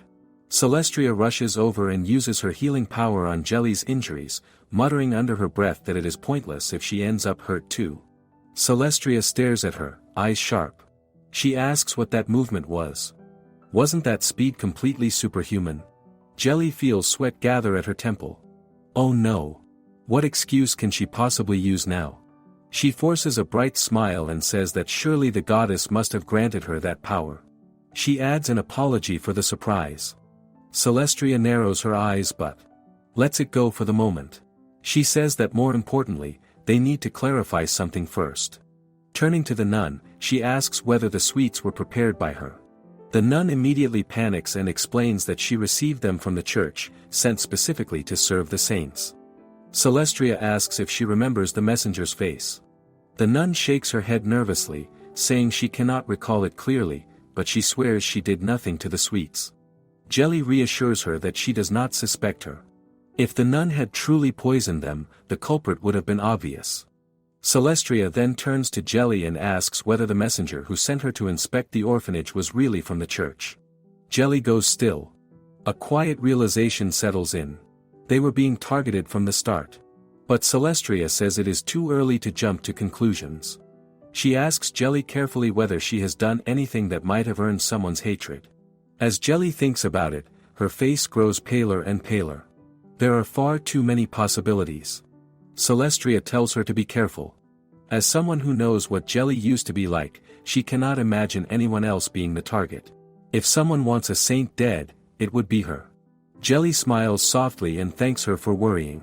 Celestria's cheeks tint pink. She quickly looks away and insists that she is not worried. It would simply be more trouble for her if something happened to Jelly. Jelly laughs lightly and promises she will be careful not to cause her more work. The two of them exchange a brief handshake. Jelly then announces that she will properly dispose of the poisoned sweets. High above, on the rooftop, a cloaked man watches in silence. A bird flutters down and perches on his hand. He mutters that they failed again, even after going through the trouble of preparing a poison that should have been undetectable. He wonders if poison simply does not work on saints. His fist clenches tightly. He does not have much time left. Next time, he swears, he will definitely succeed. Later, on the ride back, Will asks how the orphanage inspection went. Jelly smiles calmly and says it was enlightening. She decides not to mention that she nearly got killed. Since there is a mastermind who tricked Will into killing Jelly after all, this seems to be aimed at Jelly. She guesses they will keep targeting her. But she doesn't want to face them head-on. Humans are weak, but they have intelligence and unity. They cannot do anything against humans when they are united. That is what the chief said. Even among humans, apparently those who are called heroes are amazing even when they are alone. The story of the chief fighting a hero sounds like something out of a fairy tale to her. There is nothing she can do if the person who targeted her is a hero. She might end up like the chief too. Even if she finds the culprit, she will try talking with them first before she gets cut in half. As she reads the book, she grows restless, her gaze drifting around the room again and again. At last, she shuts it with a soft sigh. Staying on guard all the time, just because someone might try to kill her, is unbearably boring. A nearby vase suddenly rattles. She jolts and falls over in shock. Then a slime slowly stirs and asks if she is surprised. She can only nod, still staring in disbelief. Several slimes hop onto her hands and scold her, saying they think she is getting a little careless. No matter how much they keep watch as her splits, this will not do. Jelly thinks to herself that she may have more splits now, but the lectures have increased too. A knock sounds at the door, and she jumps again. Aaron walks in, saying she has brought some sweets to go with the tea. Jelly hurriedly tells the slimes to hide, or Aaron will notice them. Aaron notices her shaken state and asks if something is wrong. Jelly quickly shakes her head, saying it is nothing. 2. Change the subject, she asks what sweets they have today. Aaron says she has brought fig pound cake. Just moments ago she had been tense, but now she brightens, already excited about the food as she begins eating happily. Aaron's eyes fall on the book and she asks if it is about filling the barrier device. She explains that the reason they can live peacefully in a country filled with monsters is thanks to the saints, who pour their power into the barrier device. She adds that she is very grateful to her. Jelly replies that she is simply fulfilling her duties as a saint. She pats Aaron on the head and asks if she is studying hard again. Aaron proudly says she studies every day so that she can be of help to her. Jelly resumes eating and thinks to herself that filling the barrier device is yet another thing she knows nothing about. She guesses it might be similar to using saintly power to heal wounds, but she would be in trouble if there were a special method to it. It would be much easier if she could just ask someone. As she keeps eating, she starts imagining what would happen if she casually asked how the saints pour their power into the barrier. In her mind, the scene quickly turns dramatic. The staff begin whispering to each other, shocked that she knows nothing about a saint's duty. And then they slowly turn toward her, gripping kitchen knives, ladles, and whatever they can find, accusing her of being an imposter. They shout that a slime must have replaced the real saint and lunge at her. She shudders at the thought and snaps out of it. No, she has to learn how to do the barrier work no matter what. But who could she ask? Celestia comes to mind. It is best to turn to a friend when in trouble, right? She looks up at Aaron and apologizes for the sudden request, saying they should visit Celestia. Aaron asks if she has grown really close with Lady Celestia lately. Jelly replies that they are friends, after all. Aaron nods and says that if that is the case, she hopes Lady Celestia is not out on public duty. She wonders who might know her whereabouts. At the same moment, both of them think of Will and end up giggling together. Aaron says she will go and find out, and Jelly quickly tells her to do it secretly so that he does not realize she plans to leave. She thinks to herself that he has been especially protective lately. As she waits, she wonders if she should prepare something nice for Celestia. If Celestia teaches her about the job, it would only be right to bring a small gift. Soon, they are on their way. The carriage rolls down the road toward South Lake Hall. The lake looks vast and beautiful. Aaron hums happily in front of her. Jelly listens in quiet fascination. Humans sing when they are happy, just like birds. She has never really heard someone sing up close before, but it sounds so warm and pleasant. Aaron says that this place is a popular summer retreat. Then she adds that the barrier device is located somewhere she would never expect. She glances at Jelly and remarks that, considering it is her turn for public duty, it makes sense she might be there. Earlier, Aaron had asked Will where Lady Celestia was. He had looked confused at first, and Jelly had quickly blurted out that he probably did not know, right? Will had replied that of course he did not know for sure, but thinking about it now, he believed it might be Celestia's turn for the official duty of filling the barrier with her power. If that was the case, she was likely at South Lake. He had then asked why she wanted to know. Jelly had hurriedly answered that it was no reason. Now, as the carriage continues on, Jelly thinks that if she watches Celestia at work, she might finally learn something. Erin looks out the carriage window and quietly remarks that it is starting to get a little foggy. She says she would have been able to see the lake much better if the weather were clear, but there has been a long stretch of rain lately, so it cannot be helped. Erin tells her that people say monsters often appear when the fog grows thick in this area. Jelly forces a small, nervous smile and says that sounds frightening. Inside, she wonders if Celestria will be alright if monsters really do show up. She then asks Erin if they can go a little faster. Erin replies that it would be dangerous to speed up any more with the visibility this poor. Suddenly, the carriage jerks violently. The coachman quickly apologizes, saying the horse got spooked by the thick fog. Realizing they cannot go any further like this, she decides she has no choice but to walk from here. She steps down from the carriage and hands Erin a piece of cake, telling her to keep it safe so they can eat it together when they return. She then says Erin should stay inside, since it is safer there. Without waiting, she starts moving ahead on her own, leaving the carriage behind. She thinks it will be easier for her to move freely alone, even if she happens to run into monsters along the way. She suddenly breaks into a run. As she hurries down the path, she tells herself it should be a straight road, so she should not get lost. Still, the fog is thick enough that one careless step could send her straight into the lake. If that happens, she knows she would not survive in water she cannot even see. Then she spots a figure ahead. For a brief moment, she thinks it might be Celestria. But as she gets closer, she realizes it is a man wrapped in a black cloak. He says that meeting her again in a place like this must be quite the coincidence. She slows to a stop, unease creeping in. She wonders who he is. She asks if they have met somewhere before. For some reason, she already has a bad feeling about him. He replies that they have not. They have never met face to face. However, he adds that he is not exactly in the mood to say it is nice to meet her. He says he knows her one-sidedly, since she is a public figure. As she listens, a memory stirs. There were times when humans attacked her back when she still lived in the forest. The man standing before her carries the same presence. A faint tingling runs across her skin. A presence that makes her uneasy just by approaching. She has experienced it many times in the forest. He is a hunter. She stiffens when he casually remarks that his plan was ruined because she came back alive from the forest. The forest.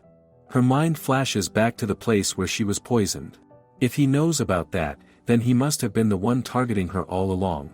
She asks him directly if he was the one who tempted Will into poisoning her. He answers calmly that he was. He had assumed poison would be enough, since he had heard she was not particularly skilled at healing. But what happened at the orphanage made him realize how naive that assumption was. Her body tenses. She asks if he was also the one who poisoned the sweets. He confirms it. The special ingredient, however, had been useless against her. For a split second, she recalls the taste and nearly drools despite the gravity of the moment. She ends up saying that they were not bad, and even thanks him. He mutters that she is good at sarcasm too. She demands to know why he is after her. Is it revenge? He sneers. Revenge? It is not for something so childish. He steps forward. She instinctively staggers back. His eyes narrow into a piercing glare, something cracks. A sharp pressure hits her, and she stumbles in shock. In the next instant, he is at her side, leaning close enough to whisper into her ear. He remarks that she looks unwell and asks if she had a bad dream. Then he calmly tells her to rest assured. He is not after her today. Her thoughts race. If she lets him go now, he might strike again in the future. But can she hold him back with her current strength? She does not want to fight a human if she can avoid it. He said it was not revenge. That means the past Jelly must have known something. She forces herself to dig through Jelly's memories. Nothing. It is blank. Is that not strange? Not a single memory from the past Jelly surfaces clearly in her mind. He steps a few paces away and says everything is proceeding according to plan.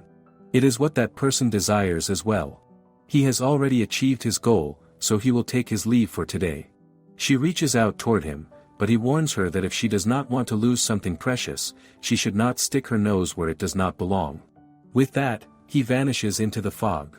She exhales shakily. That truly caught her off guard. Now that she thinks about it, why did he come all the way out here? He even said he was not after her today. And he claimed he had already achieved his goal.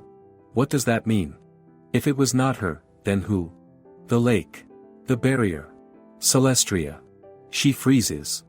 She had assumed the past Jelly had made countless enemies, as usual. But if she thinks about it calmly, it would have been strange if the sweets at the orphanage were meant only for her. Would it not be more natural if the realization hits her like lightning? He is not targeting her alone. He is targeting saints. This is bad. Celestria is in danger. She spins around, but the fog has thickened so much that everything looks the same. She cannot even tell which direction she came from. What should she do? Then, suddenly, something glows faintly in the mist. The caterpillar transforms into a radiant butterfly, its wings shimmering with soft light. Her eyes widen. She had wanted to show this to Celestria. Without thinking, she begins to follow it. Her heart beats restlessly in her chest.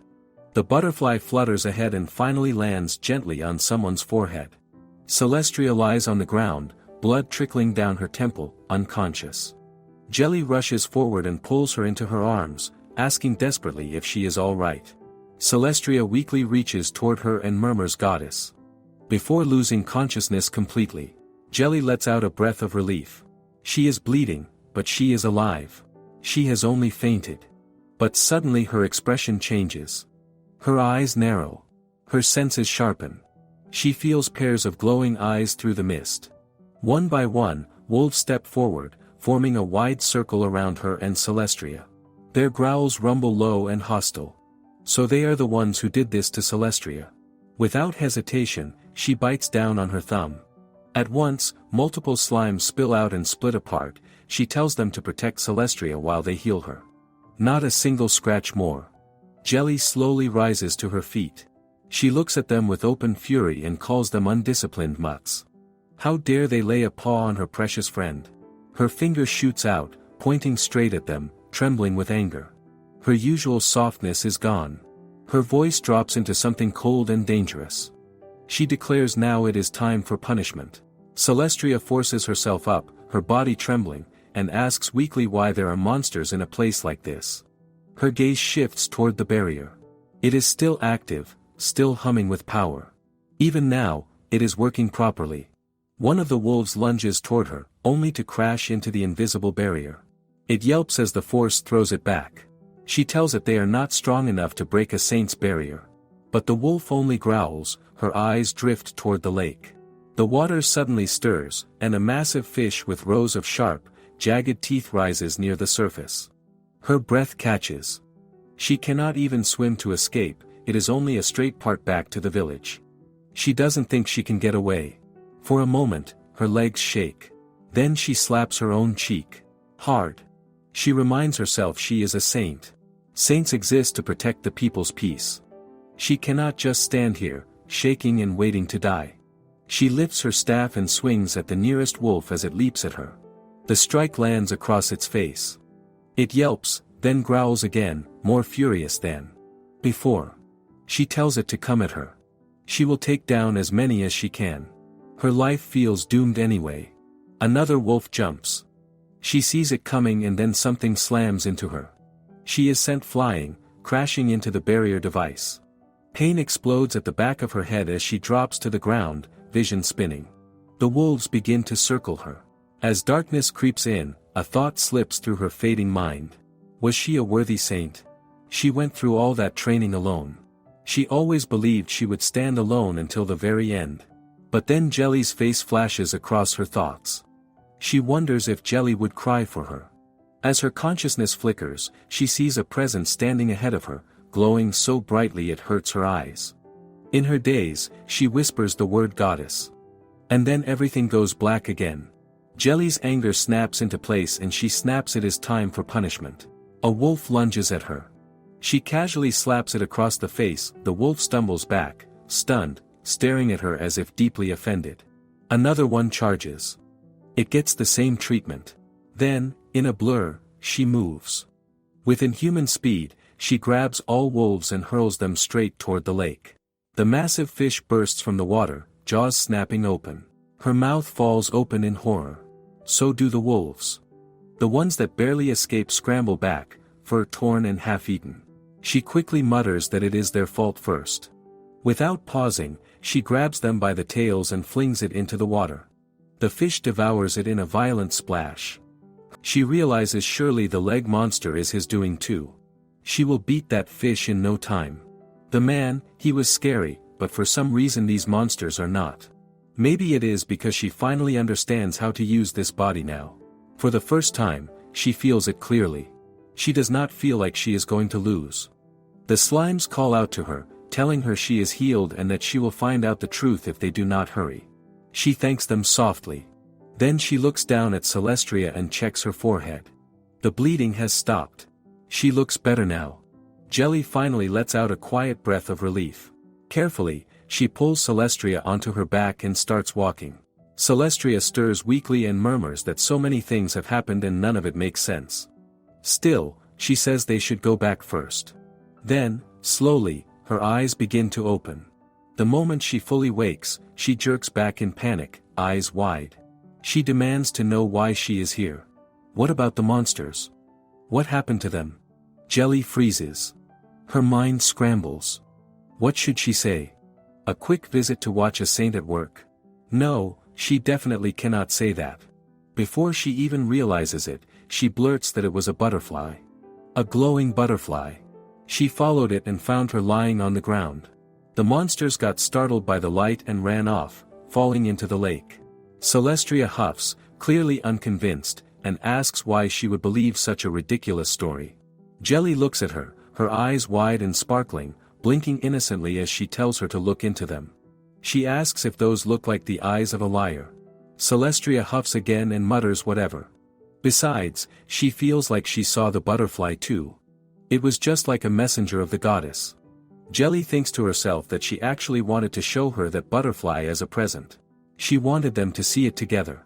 That is what friends do, right? Just then, she notices a figure moving through the fog. Her face brightens instantly. She says that must be Aaron. But as the shape comes closer, it is not Aaron. It is a very angry Will. She nearly jumps in fright. He clears his throat and says Lady Celestria appears fatigued and that he will ask about the details later. Then he asks Celestria where her carriage is. Celestria replies weakly that it is a little far from here. The fog was not as thick when she arrived. Will turns to Jelly and suggests they escort her there. Jelly panics and nods quickly, saying yes, yes, of course. He then looks toward Aaron, who is standing there looking nervous and scared. He tells her she should go ahead and prepare some tea. He will settle the rest of this matter afterward. Aaron quickly says she understands. He adds, very calmly, that she can prepare some cake as well. Jelly's face lights up immediately. Aaron tells her she will go make the tea now. Jelly answers with an excited little cheer. Celestria quietly mutters that she really has changed. The kids crowd around the nun excitedly, asking if it will be ready soon. She smiles warmly and tells them to wait just a little longer. Then she finally pulls out the freshly baked cookies. The children gasp in delight, and Jelly's eyes light up just the same. The director tells them all to dig in. As they eagerly reach for the treats, she smiles and says that every time Jelly comes to inspect, she even brings ingredients for the children's snacks. She says she is truly grateful to her. Jelly smiles back and casually says it is no big deal, nothing special at all. As she eats, she quietly thinks to herself that the director always makes such tasty snacks as long as she brings the ingredients. Here, she can eat as much as she wants without anyone stopping her. Her thoughts drift for a moment. That mysterious man caused so much chaos at the orphanage. He even tried to kill Celestria. Just thinking about it makes something inside her twist. She cannot forgive him. If he were only after Jelly, then maybe it would make sense. But that does not seem to be the case. Celestria is not the type to make enemies. So why is he targeting saints? There is no point thinking about it now. She pushes the thought aside. She will figure it out later. Nearby, the director gently tells the children there is still plenty left as they all gather around the snacks. She asks them if it tastes good. The kids beam and say it is delicious. Jelly happily joins in, munching away. To think she can eat snacks with children like this and even run around playing tag with them. This really does feel like paradise. Just then, she looks up and notices Celestria approaching. She brightens and calls out that there she is. Celestria looks at the scene in quiet surprise. She admits that she never expected the children to grow so attached to Jelly. Lately, she has been full of surprises. Jelly grins and offers for her to join them. Celestria says she would love to, but the church has issued an urgent call for all the saints. Jelly pats her on the head and says that is unfortunate. But Celestria grabs her and starts pulling her along, muttering she is coming too since she is a saint as well. As they walk, she asks what the urgent call could possibly be about. Celestria replies that it is about the monsters that appeared near the lake barrier. They will get the details once they arrive. When they reach the church, Jelly stops in her tracks. She stares up at it in awe. It is massive, towering like a mountain. A girl stands at the entrance and welcomes them inside. Jelly looks at her curiously, wondering if she is a saint too. She smiles, thinking she should make a good impression. But the girl simply looks away. Jelly freezes. Were she and the previous Jelly on bad terms? Inside, all the saints stand in a line as the high priest thanks them for coming. He says some of them may already know, but he will still explain the reason for the urgent gathering. He announces that several monsters broke through the barrier in the Fogsea Lake region. And Lady Celestria was attacked. The room fills with murmurs, but he raises his hand, silencing everyone. Then he asks Celestria if she is alright. She answers that she is, but if Jelly had not arrived, she might not be standing there right now. The other saint looks toward Jelly in surprise and then narrows her eyes, clearly doubting it. Jelly quickly opens her bag and starts munching on cookies as if nothing is happening. The girl looks at her like she cannot believe what she is seeing. In her mind, she thinks Celestria must have misunderstood something. There is no way Jelly would save anyone. The high priestess continues, saying they investigated the lake right after the report, but they found no monsters and nothing unusual. The girl suggests that perhaps something beyond their control is at work. The high priest nods. Either way, this is a serious matter and they must act quickly. Jelly quietly thinks that if someone is targeting saints, then that girl might be in danger too. She wonders again what kind of relationship she had with the previous Jelly. No matter how hard she tries, she still cannot remember anything. Suddenly, Jelly jumps forward and loudly declares that this is a serious matter. The high priest looks startled by her sudden outburst. But then she looks down at the cookies she accidentally crushed in her hand and starts crying about them instead. The high priest clears his throat and says it may not be wise for Jelly to go alone. He suggests that the other girl should accompany her. The girl frowns and quietly mutters, asking why her. He asks if she said something. She quickly puts on a polite smile and says it is nothing and explains that she is currently working on preventing crop epidemics in the farmlands. The high priest reminds her that only saints can fill the barrier with holy power. She says she understands, but His Majesty is also concerned about the crops. She apologizes for the trouble and asks if the remaining two can handle the barrier instead. The high priest points out that Celestria has already used up her power during the earlier incident. She needs rest. The girl curses under her breath, clearly annoyed, but then quickly forces a smile. She says that if neither Lady Celestria nor she can go, then it seems Lady Jelly has no choice but to handle it herself. She looks straight at Jelly with a small, knowing smile. Jelly blinks, still holding the broken cookies in her hand, but now her attention is on her. Jenny thinks to herself, Celestria will rest, and the saint named Angie will complete a different task for the country that means the two of them will be much safer than if they went to the barrier. The mystery man should come after her. If she goes to this barrier alone, she will get him next time she sees him. Jelly slowly raises her hand and asks the high priest to allow her to take on the role. The high priest looks at her, completely baffled, and asks if she plans to go alone. Jelly nods and says yes. The other two clearly have their own responsibilities right now, so she will handle it herself. The high priest falls silent for a moment, studying her. On the surface, this would be a great help. But the rumors about this saint echo in his mind. He has heard stories about how she used to take pleasure in cruel experiments on the weak and sick, making them suffer. Aside from that, she turned down every request until now. It has always been suspicious. So why now? As he looks into her eyes, something unsettles him. There is the gaze of a full-fledged hunter. One wrong decision from him could endanger the entire country. He clears his throat and insists it would still be safer for her to go with someone. Jelly replies calmly that she will be fine on her own. Before he can respond, Celestria steps forward and asks if she may speak. She says that, as Jelly herself stated, she believes Jelly is capable of investigating the barrier independently. The high priest looks at her in surprise. He says he expected her to be more cautious and asks why she would say something like that. Celestria hesitates for a moment, then says that, unbelievable as it may sound, Jelly has had a revelation. The room falls into stunned silence. The high priest blurts out in shock, asking how that could possibly be. Celestria says that ever since then, Jelly's behavior as a saint has completely changed. She admits she was astonished herself when she witnessed it firsthand. Off to the side, Angie grits her teeth in anger. The high priest slowly exhales and says that if this is true, then it could be cause for a national celebration. Then he asks what kind of revelation she had. Jelly declares that it was to repent for her past deeds and to serve the people sincerely. Jelly thinks this explanation is perfect. With that, she might finally be able to live her comfortable human life in peace. The high priest thinks Jelly was rumored to be far from a saint. He cannot believe she had a revelation. The goddess has appointed Jelly as a guide for all saints, which means she has what it takes to become one. He finally says he will leave Jelly to investigate the barrier alone.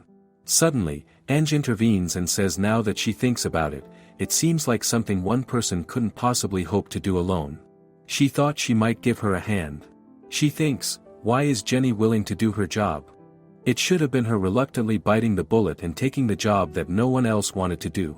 She even received a revelation from the goddess. If she does things like that, she wouldn't stand out. The high priest asks her wasn't she busy with the crops. She has no answer and ends up saying he's correct. He then turns back to Jelly and says the monsters might attack again, so he will provide guards. Jelly suddenly imagines a horrible scene in her head. All the guards are standing there, watching her as she casually sends monsters flying into the sky. Then they all start whispering. No saint could possibly defeat monsters like that. And then they realize she is not a saint. She is a slime. Jelly stiffens, her face paling at the thought. Before anyone can say anything else, she quickly blurts out that she does not need any guards. She can already rely on herself. She is her own guard. Then, almost shouting, she declares that she will head to the barrier immediately and suddenly dashes off. Celestria hurriedly runs after her. By the time she catches up, they are already walking through the garden. Celestria tells her that filling the barrier with magic power takes a great deal of effort. Wouldn't it be better to take it easy and work together with Angie? Jelly smiles and says she is grateful that she cares about her, but she can handle it herself. She assures her she will do it without even breaking a sweat. Just then, someone calls her name. Angie runs toward them and asks what she is doing. Does she really plan to go to the barrier alone? Jelly asks if she is not busy. Angie replies that she is, but if Jelly insists, she is ready to lend a hand. For a moment, Jelly is touched. She thinks Angie is really kind to offer help even while being busy. Still, she gently thanks her and says she will go alone. Angie frowns slightly and tells her that if she does that, she will be the only one standing out. And that is dangerous. Jelly freezes for a split second. She knows Angie's right. If she draws too much attention, her identity might be exposed. But at the same time, the mysterious man might not make a move unless she goes alone. She smiles and says they should simply do what each of them can individually. Angie's expression tightens. To her, it sounds like Jelly is saying she does not need her help. She clenches her teeth, thinking Jelly has been despicable from the very beginning. Meanwhile, Jelly is thinking the complete opposite. She is convinced she must have made a good impression this time. Celestria still looks worried, but Jelly assures her there is nothing to be concerned about. Then, trying to lighten the mood, Jelly says that when she comes back, they should eat cookies together. With that, they start walking away. Behind them, Angie stands still, her anger simmering. She thinks that Celestria must have spoken without thinking when she said Jelly had a revelation. After all, nothing has truly changed. Jelly is still the kind of person who can hurt others and laugh about it. A bad girl who tells lies. Someone who deserves to be punished. On the other hand, Jelly's face slowly drains of color as it suddenly hits her. She has absolutely no idea how to fill the barrier with magic power. Later, as she goes deeper into the mountains, she thinks it really wasn't easy to convince Will and Aaron, but somehow she still manages to set off on her own. After walking for a while, she settles down to rest, deciding to have her second meal since it is still a few hours before noon. As she opens the box, she wonders again what she is supposed to do, because she still doesn't really know how to fill barriers with magic power. She had asked Ange about it before leaving, and Ange had first told her that she already knew how to do it. But after thinking for a moment, Ange said that if Jelly didn't mind, she would explain from the beginning. She told her to investigate the barrier in Griffor first, then went over everything step by step. Remembering that, Jelly smiles faintly, thinking she never knew Ange was such a kind girl.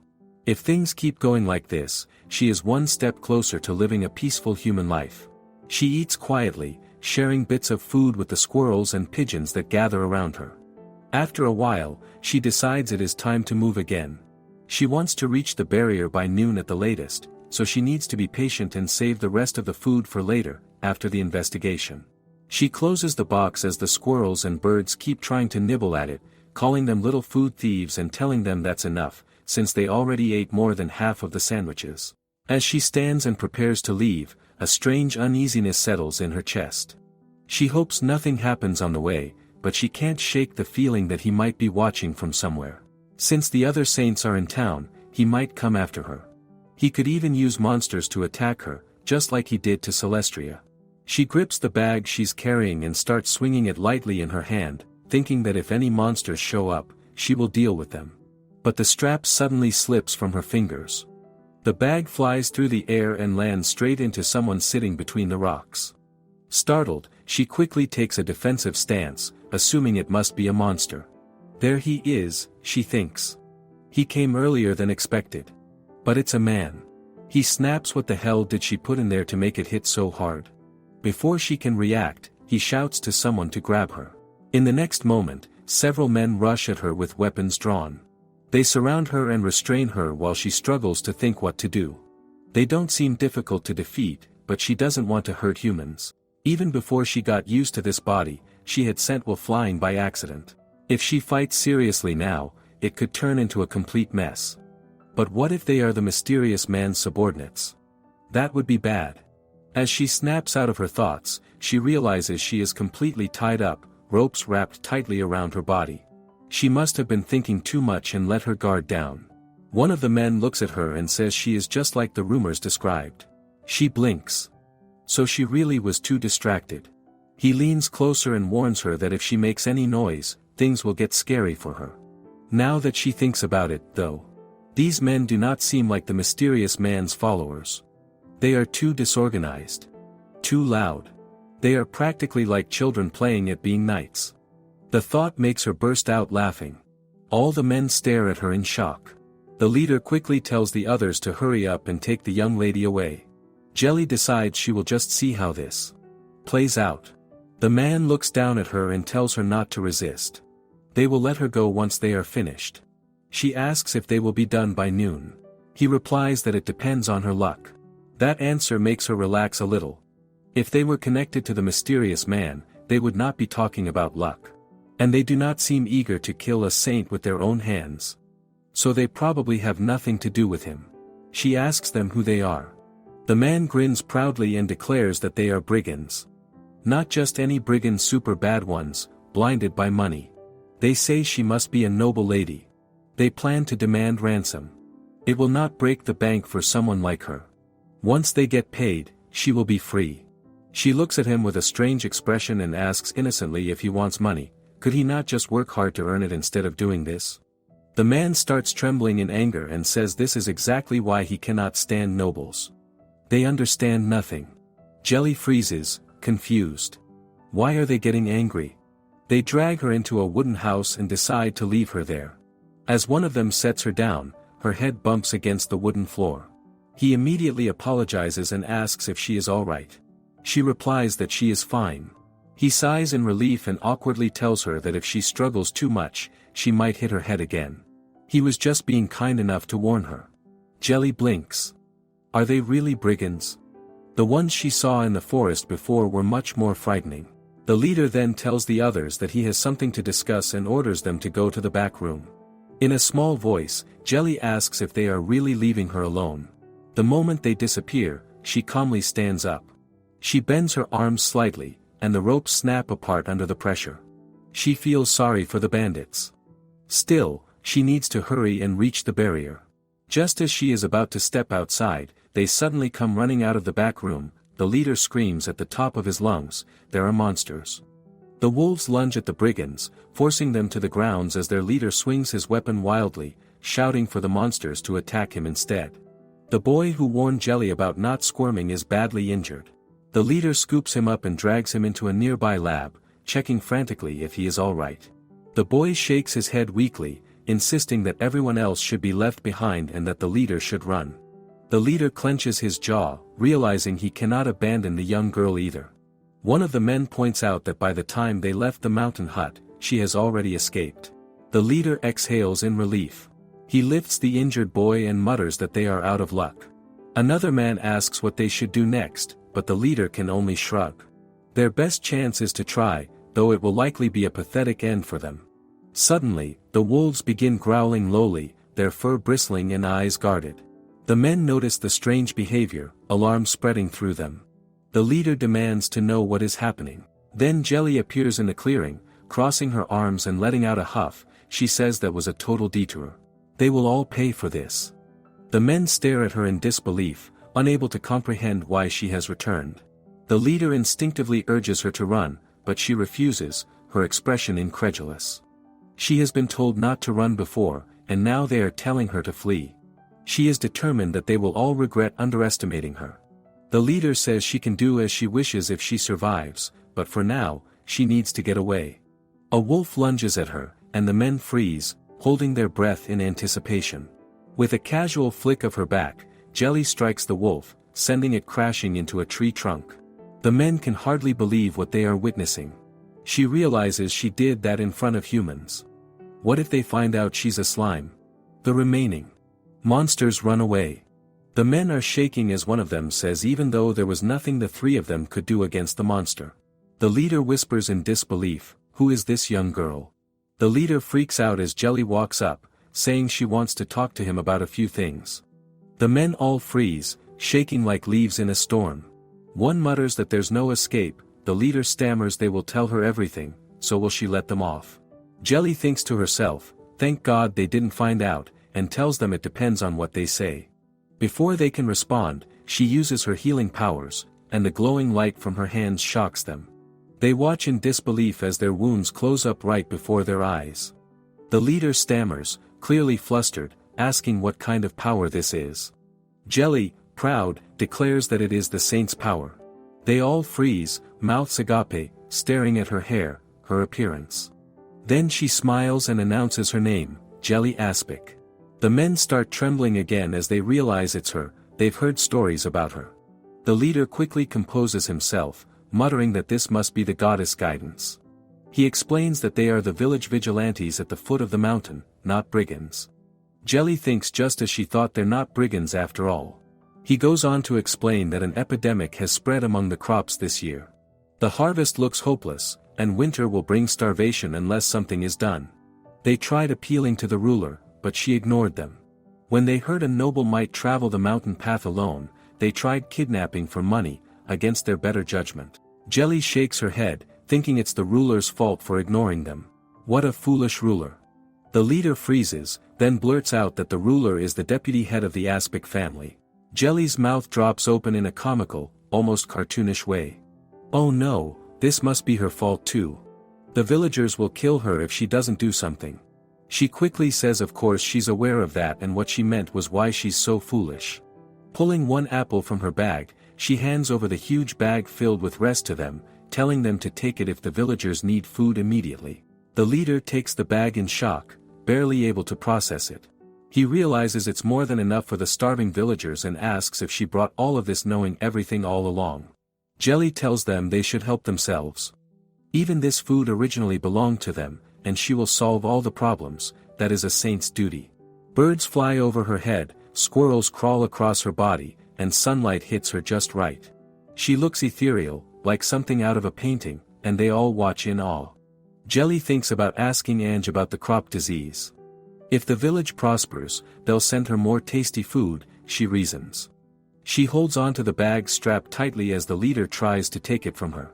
Both of them laugh awkwardly at the tug-of-war, and he eventually concedes and asks if she would like to eat together. They all settle down and eat apples together. After all, it's fun to eat with everyone. After finishing the apples, Jelly announces that she has to leave now.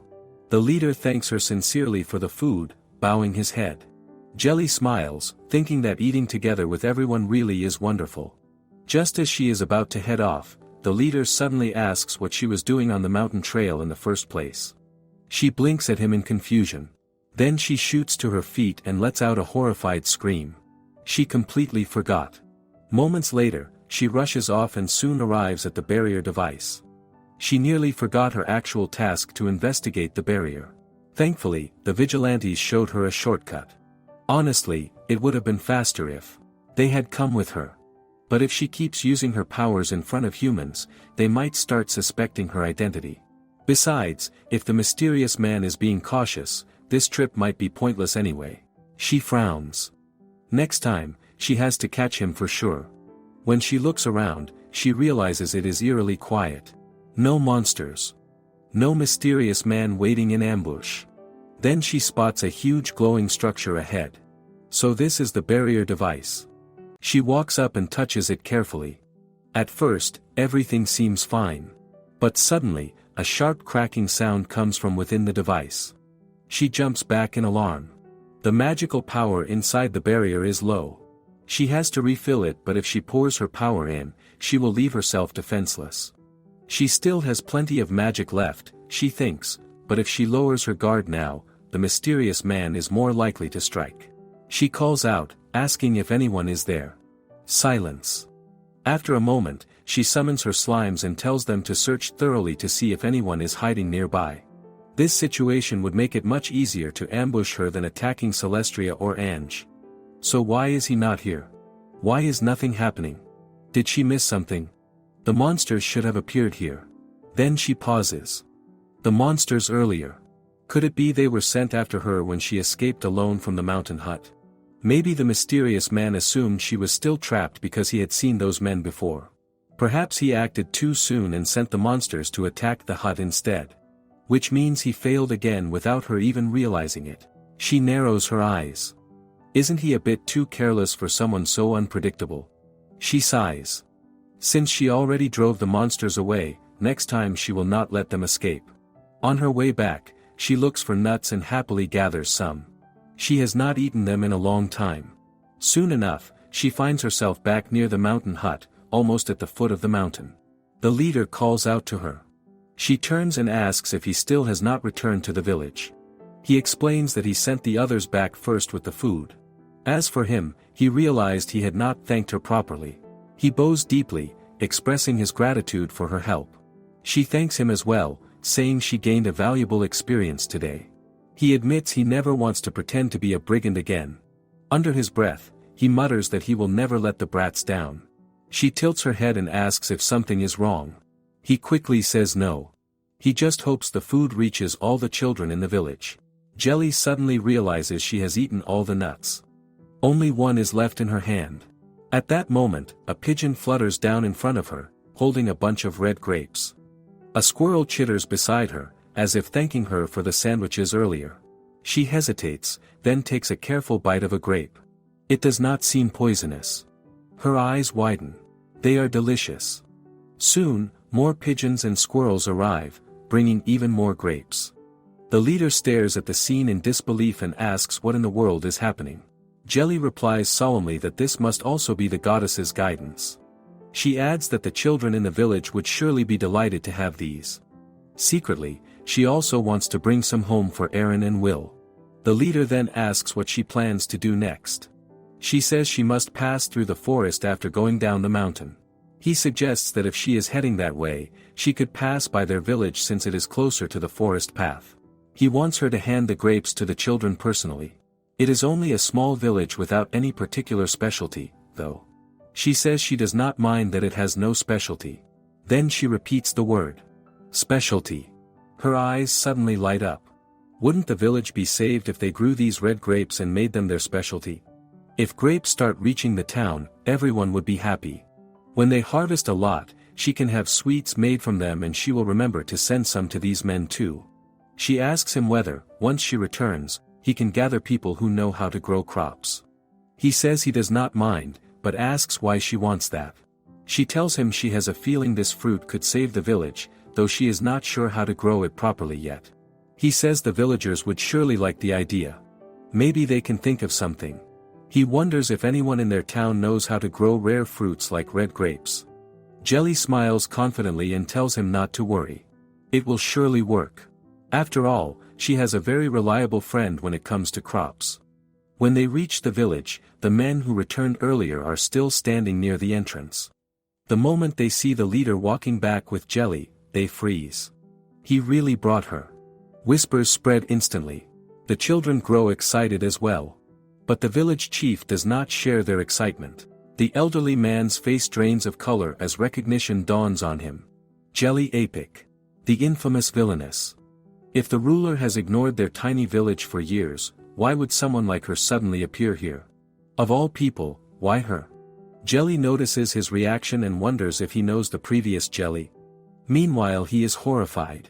What if he says something wrong and she decides to experiment on him? He feels a mini heart attack coming on. The leader quickly steps in, noticing the chief's pale expression. He assures him there is no need to worry. She is not as bad as the rumors claim. The chief forces himself to bow deeply, apologizing for his earlier hesitation and introducing himself as the village chief. He thanks her sincerely for saving the villagers from the monsters. The leader coughs awkwardly and admits that the whole situation started because of them. He adds that Lady Jelly even shared her food with them. The chief blinks in surprise. He had assumed the food came from the other saint. He mentions hearing that she was investigating the crop disease. Jelly nods, saying he must be referring to Angie.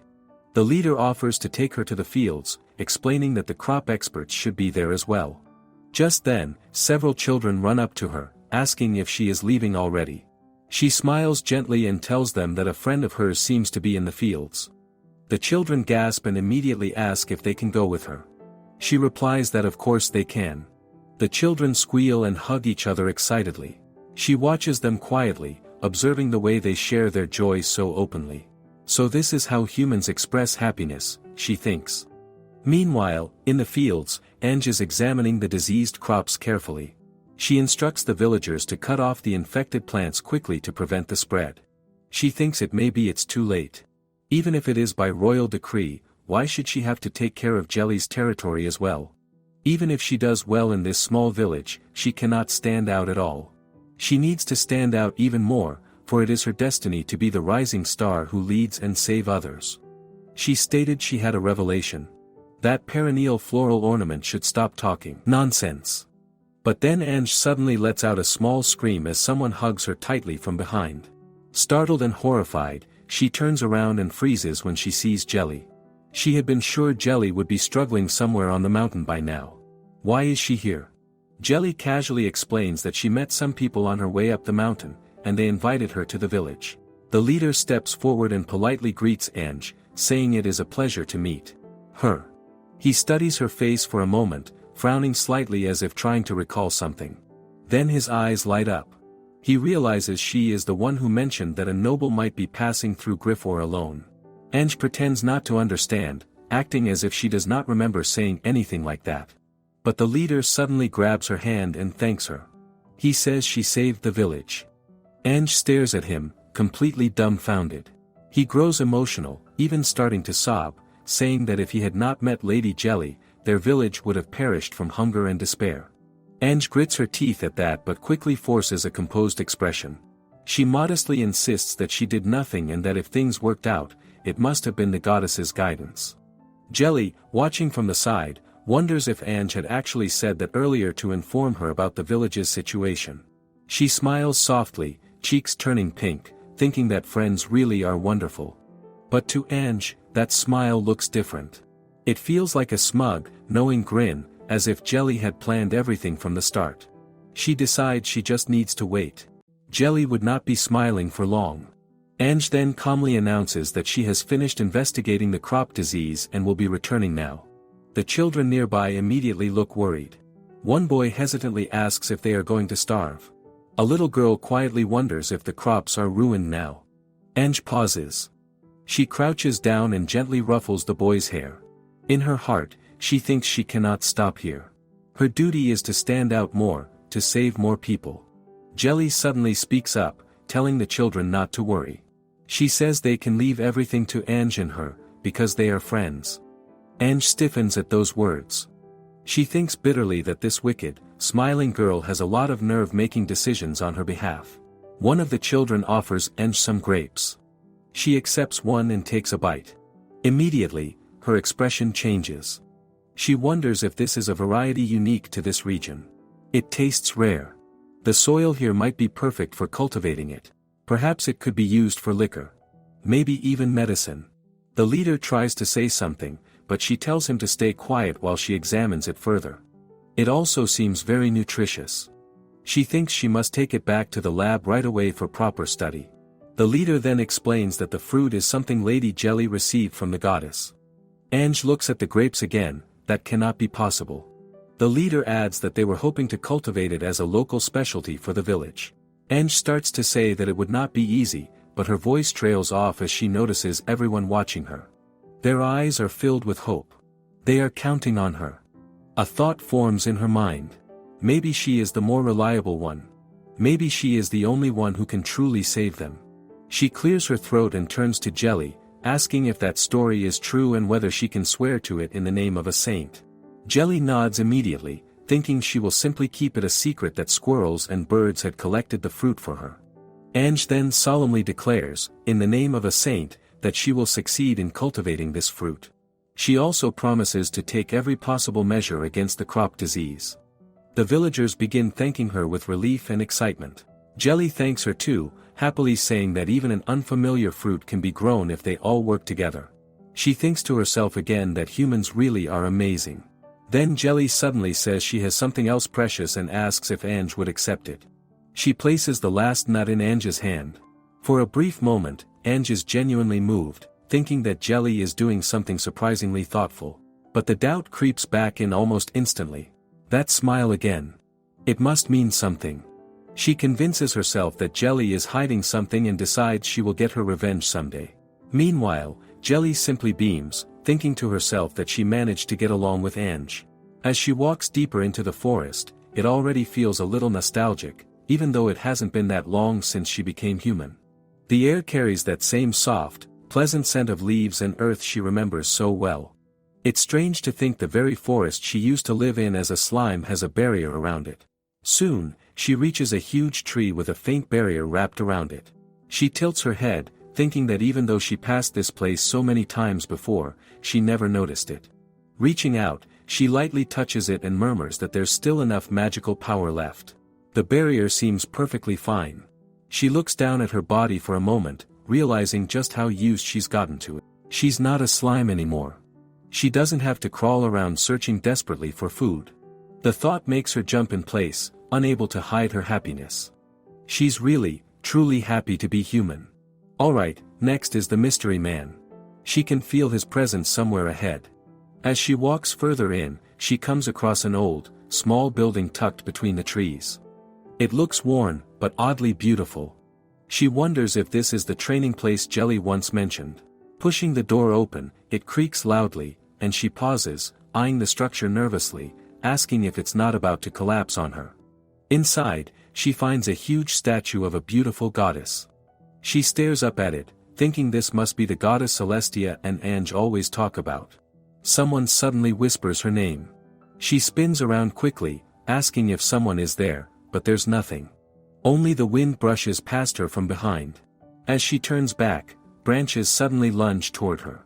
She freaks out for a second, then freezes. It's the mystery man.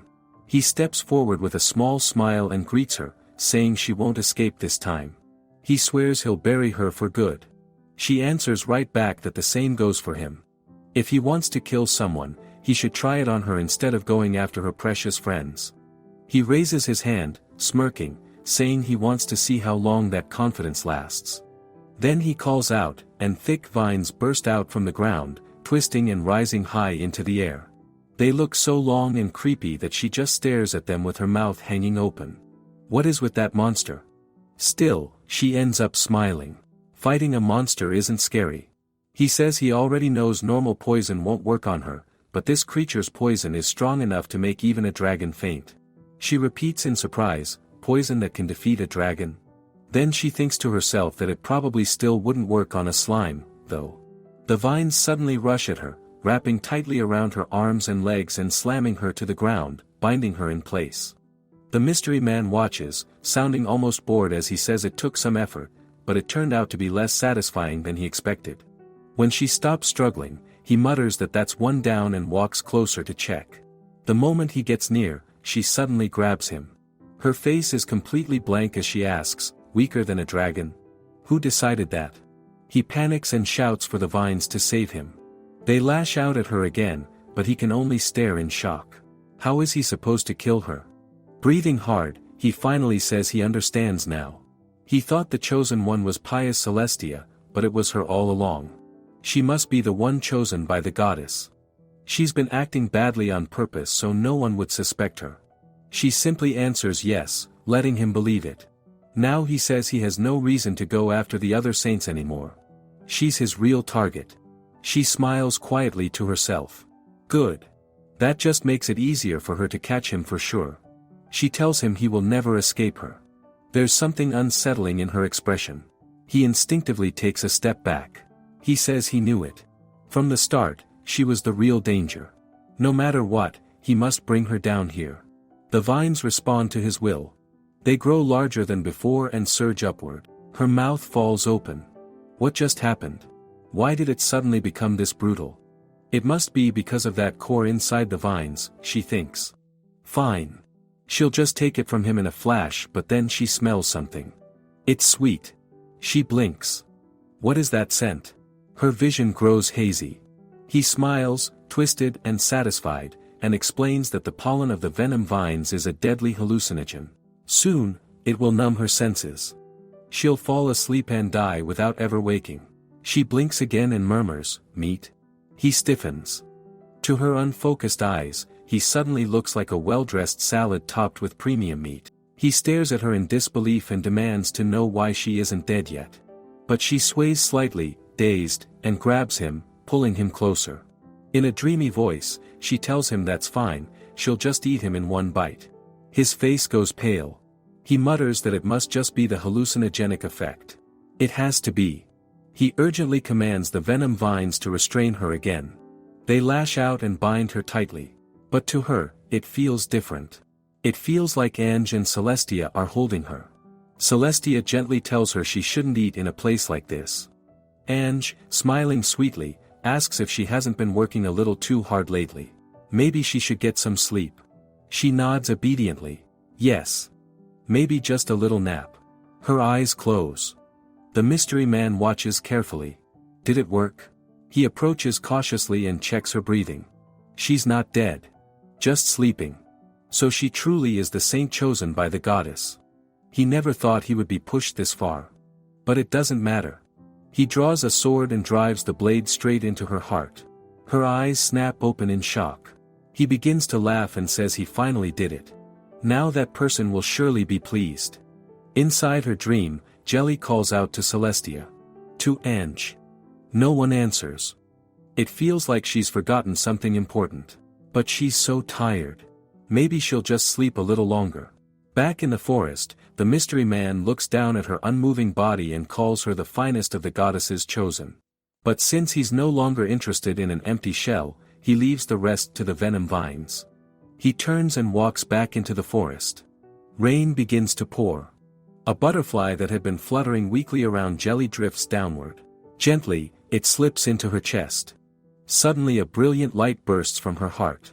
The vines recoil violently, then crumble into dust under the force of it. The light grows brighter and brighter, shining so intensely that the distant church is bathed in its glow. Someone keeps calling her name. Jelly wakes with a gasp. Celestria is standing in front of her, arms crossed, a deep frown on her face, asking what she is doing and how long they are supposed to keep waiting for her. She grabs Jelly's hand and starts dragging her along, saying they prepared plenty of food to reward all her hard work. They even made special chocolate chip cookies. Her eyes brighten at the sight of the table overflowing with food. Her staff stands in front of her, welcoming her back warmly. Celestria says, almost scolding, that to think she tried to do the saint's work all by herself. Angie, standing beside her, remarks that she is far more industrious than she expected. As Jelly happily munches on the food, Celestria tells her not to go anywhere else anymore, asking if she understands. Angie adds gently that she can live here in peace. Even if people find out she is a slime, it will be fine. Jelly smiles so brightly and says yes. She wants to stay with them forever. It does not matter if people find out she is a slime. This place feels like paradise. She will never leave. No matter what. But then a butterfly-shaped cookie rolls off the table. She quickly runs after it. The moment she catches it, she pops it into her mouth and suddenly she wakes up, twisted into an awkward position. She blinks and looks around. It was a dream. It feels like she has forgotten something important. But she shrugs it off. She had fun with everyone in the dream, so it's fine. Then the cookies. She drools a little. And then she suddenly remembers. She jerks upright with a startled scream. She had promised Celestria that after investigating the barrier, they would eat cookies together. She cannot waste any more time. She has to hurry back and make them. As she rushes to get up, a thought crosses her mind. What happened to the mystery man? He was so persistent about chasing her. Humans really are hard to understand. Meanwhile, far away, the mystery man walks into a dark underground chamber. He removes his cloak, revealing his face at last. He kneels before a group of men shrouded in shadow and introduces himself as Burger, saying he has returned. A figure within the darkness asks coldly why he is back. Burger replies, confused, asking what he means. He has come to report the killing of Saint Jelly. The man suddenly starts laughing. The shadows around him begin whispering, then they start laughing too. They tell him plainly that the woman is still alive. Burger's mouth falls open in utter shock. The shadowed man's expression darkens as he asks why he is struggling with just one young girl. He calls him useless, reminding him that he cannot even repay the favor done for him. Burger remains frozen, shaken. It cannot be. He is certain he pierced her heart. No human could survive that. He lowers his head and apologizes. The man warns him that if he fails again, he knows exactly what will happen to him. Burger promises that next time, without fail, he will succeed. Elsewhere, someone asks about Jelly. When the guard reports that she has not yet returned, the person states that he will personally head to the mansion to check on her. In the market, people whisper among themselves. Word has spread that Saint Jelly received a revelation from the goddess. Some even say she has become a completely different person from before. A young girl listens to the gossip, looking a little surprised. Back at the mansion, Jelly is fast asleep, dreaming about food. Erin knocks gently on her door, calling out that breakfast will be served shortly. When Erin steps inside, Jelly slowly rises from sleep. Erin apologizes for disturbing her rest. Jelly wipes at her eye and tells her it is fine, reminding her that she was the one who asked to be woken properly at mealtime. Erin asks what she would like to eat for breakfast that morning. Jelly lets out a small sigh and says she wants to eat the meal she missed in her dream. Meat. In the kitchen, Markov is determined to use all his skills to serve the lady with something new. He presents a burger to her and proudly explains that it is his special recipe, a triple steak burger. Meat is the main part, layered together with lettuce and buns. He calls it a masterpiece that lets her fully savor everything in one dish. Jelly drools at the sight of it and remarks at how luxurious the dish looks. She thinks to herself that humans truly are amazing to come up with ideas like this. The maids watch as she eats happily. One of them comments that they have gotten used to seeing her like this. Another says that it is not such a bad thing. She admits that she likes the current Lady Jelly. As Jelly continues eating, she thinks the meat tastes wonderful.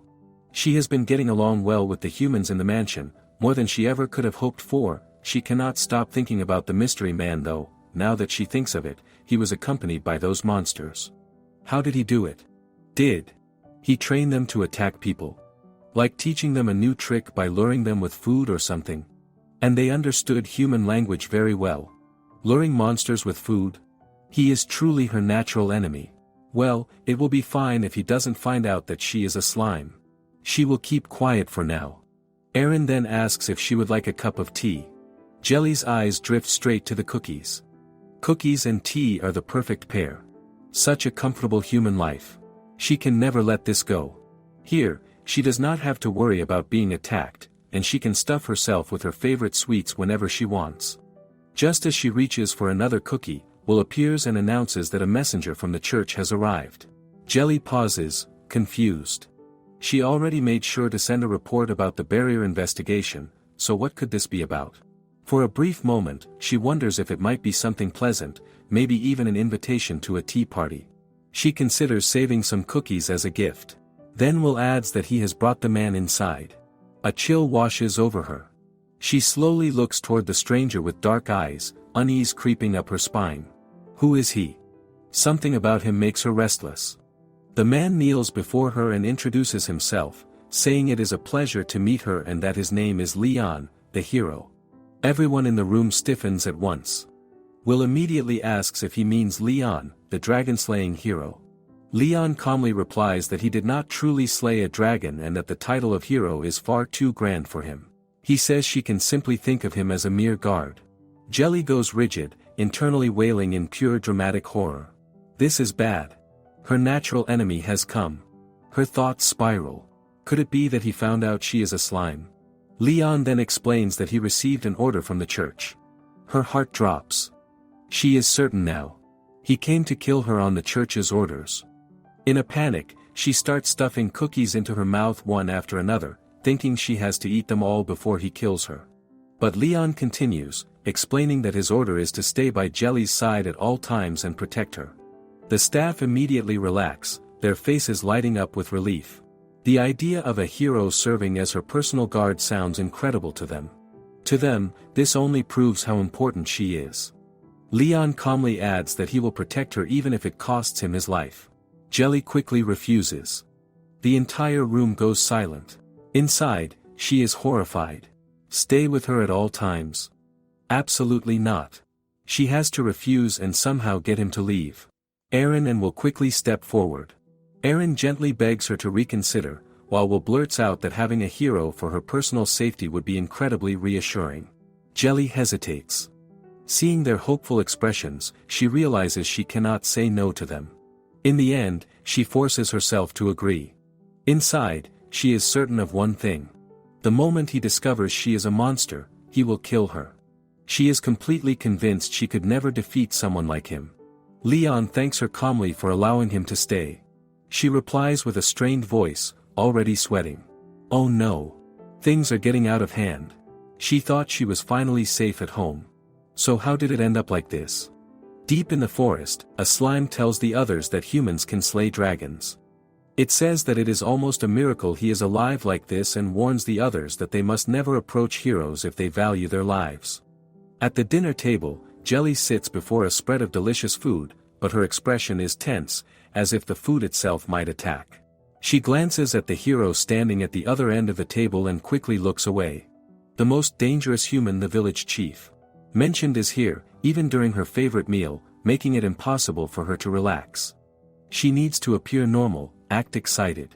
She leans forward to lift a fork. And picks up a flower instead. Her mouth falls open. One hand holds the flower, the other a knife.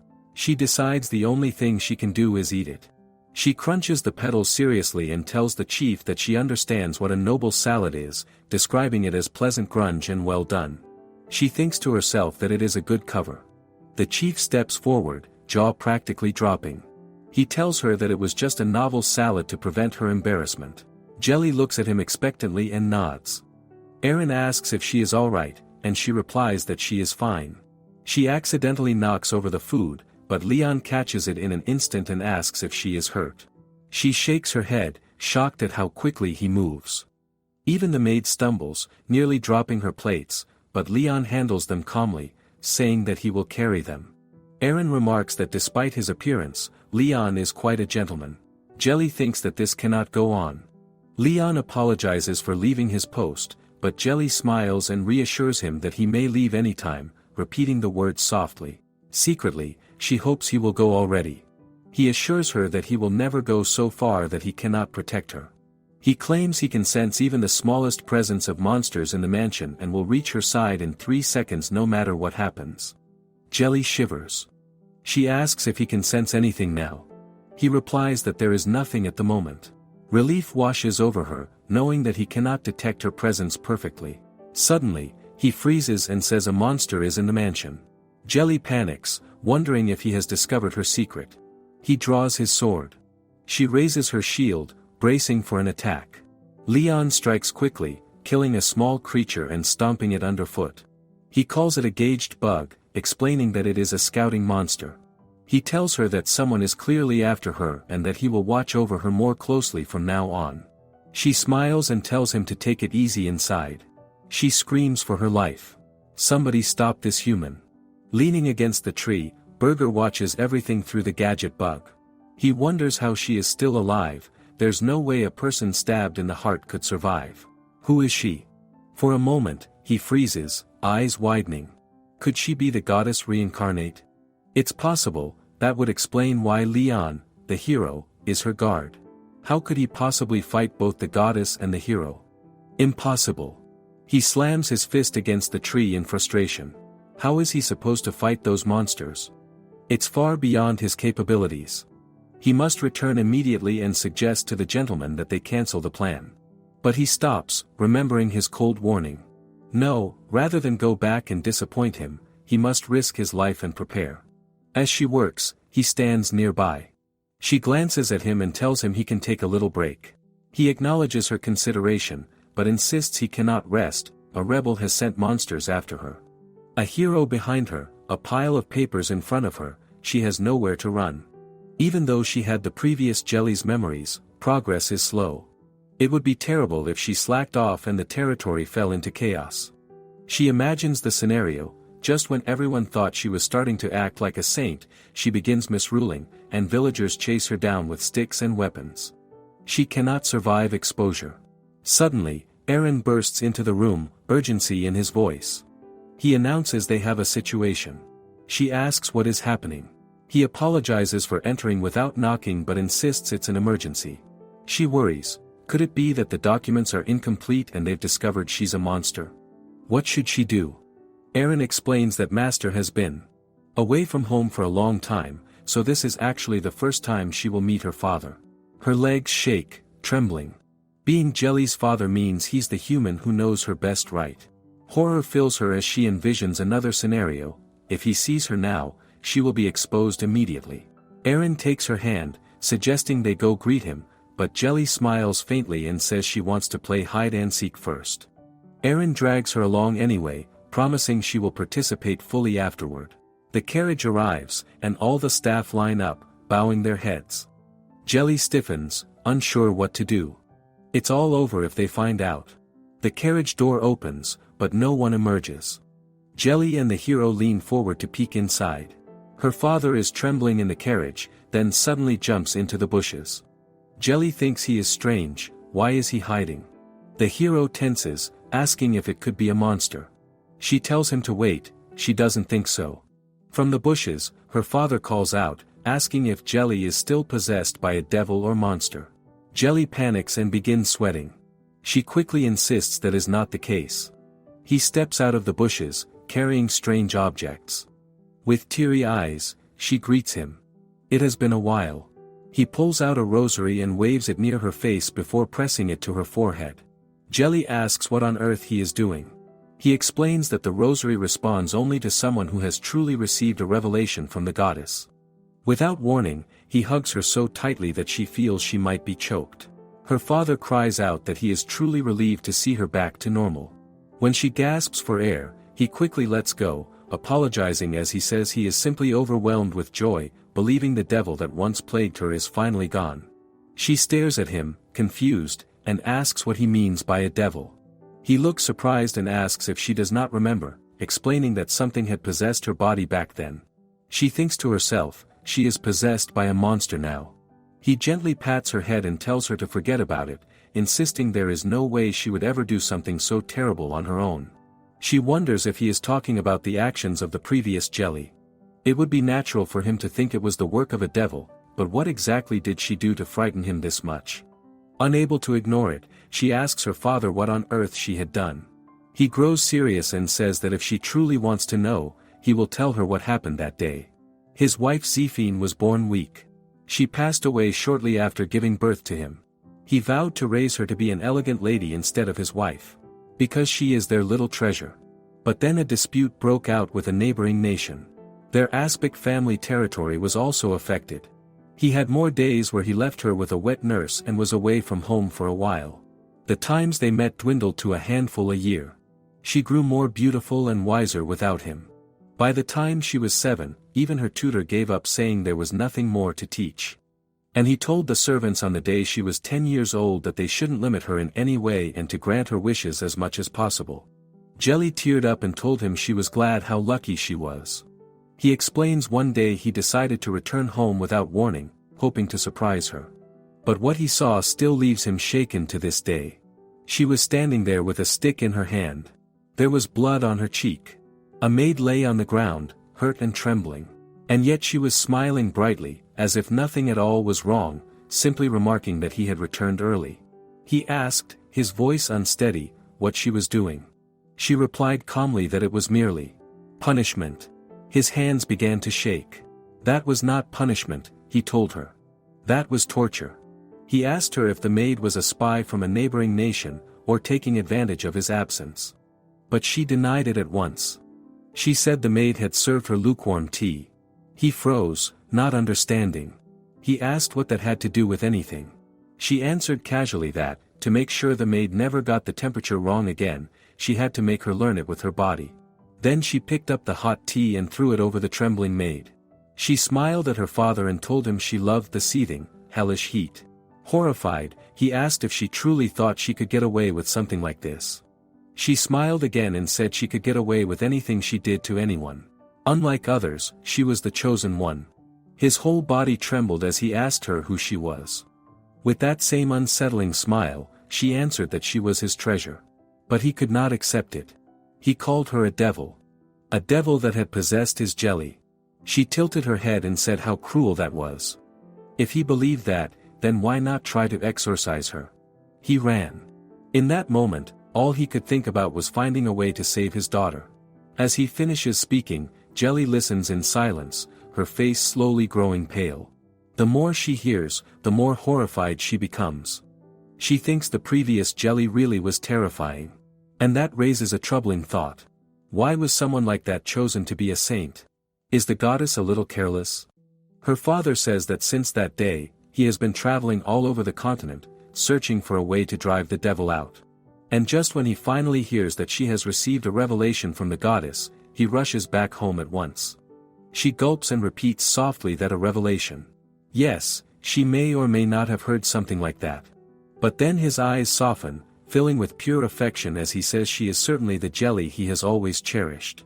She thinks, a little nervously, that he is far too trusting. If he ever finds out she is actually a monster, she is sure she will be in serious trouble. For a brief second, she imagines him chasing her around the mansion with a knife, and she has to force herself not to panic. He gently suggests they have tea together and asks her to tell him more about her revelation. Erin immediately says she will prepare the tea and leaves to make arrangements. Jelly quickly calls after the staff, saying she is not quite ready to sit down for tea yet. But her father catches her by the arm and asks what is wrong. Is she going through some kind of teenage rebellion? She laughs nervously and says she still has work to do. He tells her to leave the work to him. They have not seen each other for so long, so it is only natural that she should rely on him more. She realizes there is no escape. He is just as troublesome as the hero, only in a completely different way. Still, it is not entirely unpleasant. Before she knows it, she finds herself smiling. Her father's eyes immediately grow watery. He asks if she really just smiled for him. Father quickly begins signing all the paperwork, saying he will take care of everything right away. She watches him, a little stunned, and quietly realizes that this must be what fatherhood looks like. Humans truly are amazing. By the time he finishes, he finally lets out a long breath, as if a weight has lifted. But then his expression grows a little troubled. He gently tells Jelly he is sorry to bring this up right after returning, but he needs to look around the territory for a while. He assures her not to worry. This time, he will be traveling across the land, not staying in one place like before. They will see each other again soon. For a moment, she wonders if he will just keep going farther and farther away. She lowers her head and buries her face in her hands. Inside, she is quietly glowing with relief and happiness at the thought. But to her father, it looks as though she is trying to hold back tears. His face softens with guilt, and he apologizes gently before turning to leave. Everyone gathers to see him off. The staff bow, and Aaron looks close to tears. Will adjusts his glasses and remarks that such is life. Lord Gummin is one of the most caring people he knows, second only to Lady Jelly herself. Jelly lifts her head and gives her father a bright smile, telling him to take a leisurely tour around the territory and not to overwork himself. The moment he hears that, he suddenly bursts into tears. He reaches toward her, ready to pull her into another tight embrace. But this time, she quickly takes his hand first and spins him around in a small, playful twirl instead. The staff watch with soft, fond expressions, the moment feeling warm and gentle. She beams up at him and tells him to take care. He gently caresses her hair and promises that he will take care. The moment he is out of sight, she lets out a long sigh of relief. Then she steals a glance at Leon. The hero is all that remains. He stands there, perfectly straight, his face completely devoid of expression. She narrows her eyes slightly. What is he thinking? That evening at dinner, her attention is entirely captured by the fish placed before her. The golden surface glistens under melted butter. The aroma rises in warm, rich waves. She stares at it, practically drooling. It looks delicious. The moment she takes a bite, her eyes light up. The buttery flavor melts on her tongue, and without realizing it, her hands and feet wiggle happily in her seat. Her father's sudden return had worried her, but she managed to deceive him perfectly. That crisis is over. But then she feels his presence again. Her shoulders stiffen slightly. He is the problem now. If she wants to restore her comfortable sense of security, she has to get rid of him quickly. Taking her splits out is not an option after seeing the way he slaughtered those monsters. She has no intention of ending up like the village chief. Still, why is he guarding her in the first place? She turns to him and asks directly why the church ordered him to protect her. His reply is simple. The church heard she had been attacked by thieves in the great forest of Eldora. Her eye twitches. That priest. If she had known this would happen, she never would have spoken so honestly. Still, in a strange way, it is music to her ears. She had originally planned to stay quiet, but now she has a better idea. If she can capture the mysterious man who stirred up trouble, Leon will have no reason to remain by her side. This is her only path to freedom. The problem is, she has no clues. He mentioned something about the goddess. If it concerns the goddess, she can ask Celestria. She suddenly calls out to Will, announcing that she has yet to fulfill her promise to eat cookies with Celestria and would like to visit her estate. Will immediately replies that he will prepare everything. But she shakes her head. This time, she wants to bake the cookies herself and bring them along. Will looks pleasantly surprised and agrees at once. Then Leon calmly states that he will accompany her. She turns to him with a small frown. Of course he will.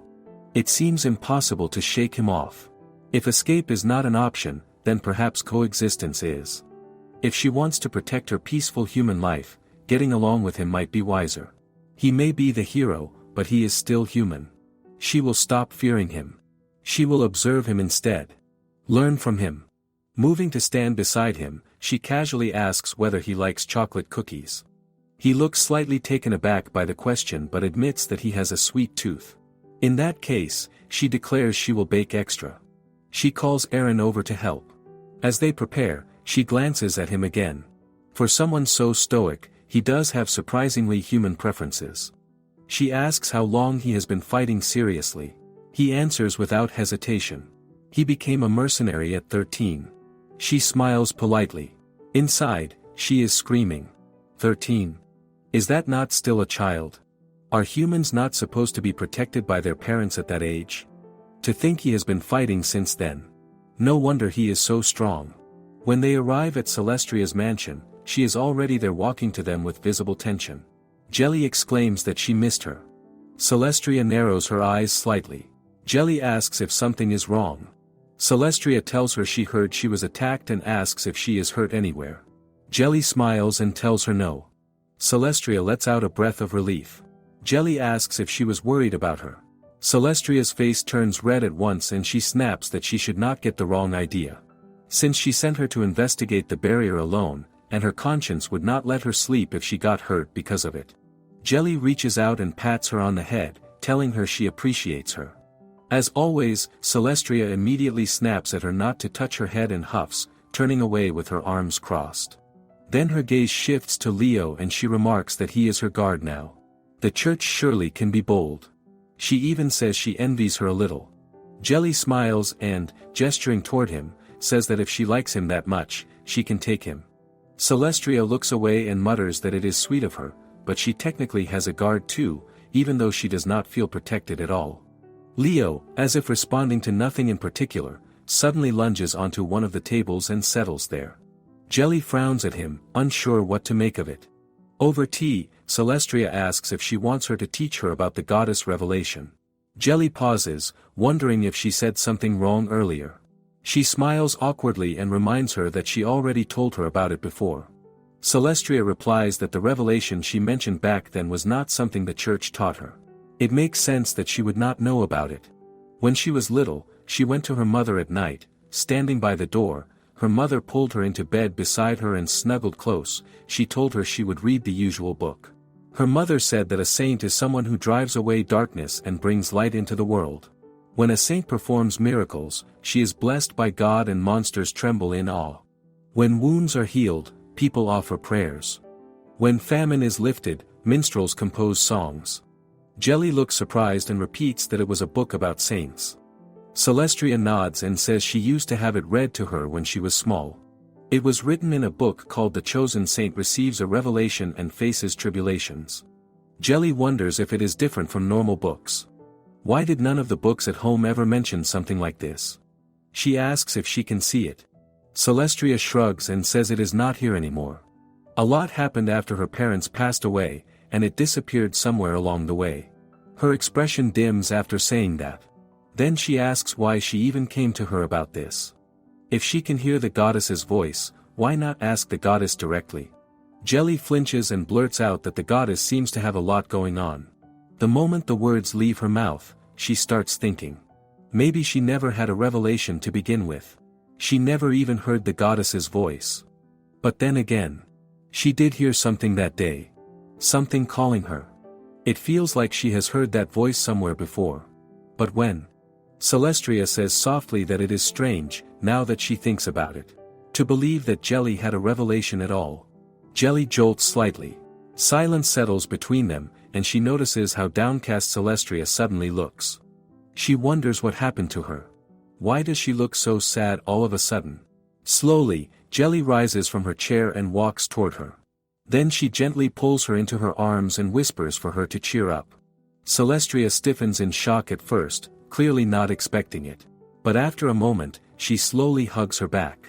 And then, quietly, she begins to cry for her mother. She tells Jelly that as long as she continues to serve people with a pure and righteous mind, one day that goodness will surely reward her. Even though she has worked hard while believing in those words, Jelly pulls Celestria into a warm hug and responds that she knows. After a while, Celestria quietly says that she guesses she needs to train more. She looks up at the sky and wipes her tears, then turns to Jelly and thanks her. Jelly feels relieved because she had thought she messed up again. She answers that it was her pleasure. Celestria then tells Jelly not to tell anyone that she cried, not even her maids or butlers. Jelly gently pats her on the head and tells her she will never tell anyone, that it will stay just between them. Celestria quickly tells Jelly to stop petting her head because she is not a child anymore. Jelly thinks to herself that humans are really complicated. Just then, Celestria says she remembered something about a place that might have the book that used to be read to her. Jelly wonders what book and what kind of place she means. Celestria explains that a lot happened and the book was sold, and maybe a visit to a used bookstore might give them a clue. Leon says that he is still reluctant to allow something so noticeable as her guard, but Jelly tells him that he worries too much. She explains that they only have to keep a low profile and they will not stand out if they wear the same clothes as the townspeople. Jelly notices that she only changed the fabric she was wearing and it completely changed her mood too. She thinks to herself that human fixations are amazing, and not just when it comes to food. She finds everything fun. She grabs some cookies and thinks that she will definitely invite Angie next time. Then she looks at Leon and wonders why he does not change. She tells him he can change too, but he says he cannot. He explains that he cannot protect her without his sword. Meanwhile, she jokes inside that it is the last thing she would need. Celestria looks outside the window and says it looks like they have arrived. As they step out of the carriage, both of them are shocked to see so many books lined up everywhere. Jelly calls out to Leon and asks if something is wrong. He says he will stand guard there. He explains that he is not good at reading text, so he will not be much help, and that he will rush to her side if she needs anything. She smiles and tells him to rest assured, it is fine, no one is perfect. Then she suddenly starts sobbing, saying she understands very well what it feels like to want to quit something you are not good at, truly from the bottom of her heart. He thanks her as she leaves. In her mind, she tells herself that she is finally free and feels really excited. Celestria asks if something is the matter. Jelly replies that it is just a good luck charm and she is hoping they get to see the treasure again. Celestria says they should find it even faster then, but Jelly says they should take their time, there is no rush. As they begin searching, Jelly thinks to herself that saints are people who receive the blessing of the goddess and are given the power to maintain the barrier and heal. About 3 people in each generation meet the requirements for sainthood. Those whom the relic reacts to become saints. Revelations are words from the goddess, and saints who receive revelations represent the prosperity of the Canarium kingdom. Celestria suddenly becomes very focused on one book, and Jelly asks how it is. Celestria replies that it is not the one. She says the book she remembers mentioned those who overcome the tribulations ahead. She closes it and says it did not feel like this kind of country propaganda. Jelly tells her naturally they cannot find it so quickly. Celestria replies that of course they cannot. Saints who receive revelations sound like fantasies anyway. Jelly starts wondering what she should do. She thinks, could it be that she told a terrible lie? She imagines Celestria finding out and running after her, calling her a liar who takes the goddess's name in vain, then hanging her upside down. Jelly begins to feel the weight of the situation.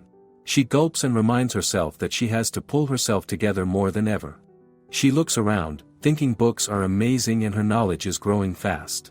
Humans are so smart to create such things, so she cannot believe they still fight among their own kind. Then she opens a book called Monster Encyclopedia. She wonders what it says about slimes. Celestria notices and gets annoyed, and Jelly quickly says she will search properly. Celestria says this is what happens the moment she looks away, and Jelly apologizes. Suddenly Jelly smells something and wonders what it could be. It smells really good from outside. Celestria tells her there are street vendors nearby. Jelly immediately becomes hungry, and Celestria sighs and says she understands, they should take a short break. She says she will come after searching a little more and that Jelly can go ahead. Jelly rushes outside and notices a nearby street food stand. The man greets her and tells her it is fresh grilled meat. She finds it really tasty, thinking that meat really is the best after all. That is when her attention turns to the person standing next to her, and she realizes it is Loomer. Jelly wonders if this is a long-awaited reunion as she says hello and asks Loomer if she remembers her, reminding her that she is the one who gave her a jerky in the forest, the slime Loomer once knew. Glistry approaches, asking if Jelly is alright since she has not eaten anything yet, and Jelly responds that she was just debating which one to choose. The person in charge of food announces that all of the treats are so pretty they qualify for a buy one get one free deal, making Jelly start drooling at the sight of the food, and she mentions that for now she will have them all, causing everyone to be shocked. The man asks her if she is just kidding, worried that it would get dark if he barbecued them all, but then he relaxes as she apologizes and promises she will pick up the free buys tomorrow, handing him the money and making him feel pressured, while Jelly ponders that to think he gives so much meat, he is such a nice guy. Glistery sighs and asks Jelly if Loomer is her friend, and Jelly realizes that Loomer will be suspected at this rate, and Leon will also run after both of them, knowing they are suspicious, as they are a slime and he wants the red monsters, making Jelly wonder what she should do, that she has to do something about it. At that moment, Loomer introduces herself, stating that she is Loomer, the peddler, and Jelly tells Celestria that she has a small connection to Loomer. Celestria questions Jelly, noting that she is the daughter of Duke Aspic, to which Loomer mentions that she had a little meat trade with Jelly in the past, making Celestria realize she does not feel suspicious.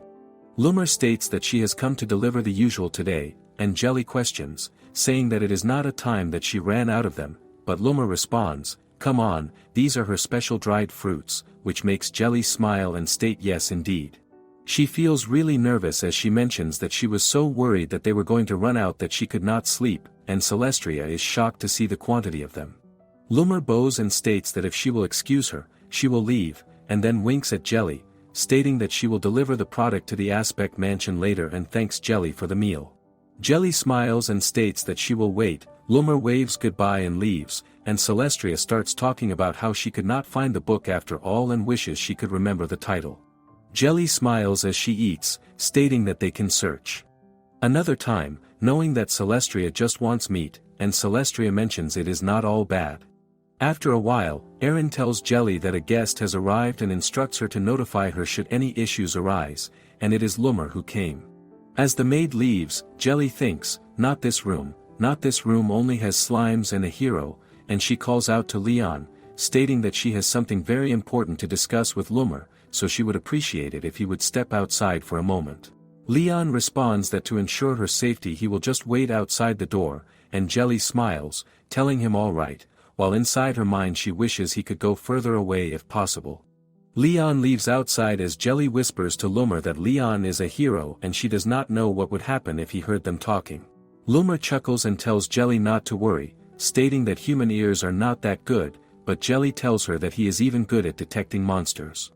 Loomer responds that it is especially not a problem, stating that human detection can be completely avoided by mimicking the blood, and they are even safe from the Saints' barrier that protects this country, right? And Jelly realizes that Loomer is right, that they are human beings as long as they do not get hurt.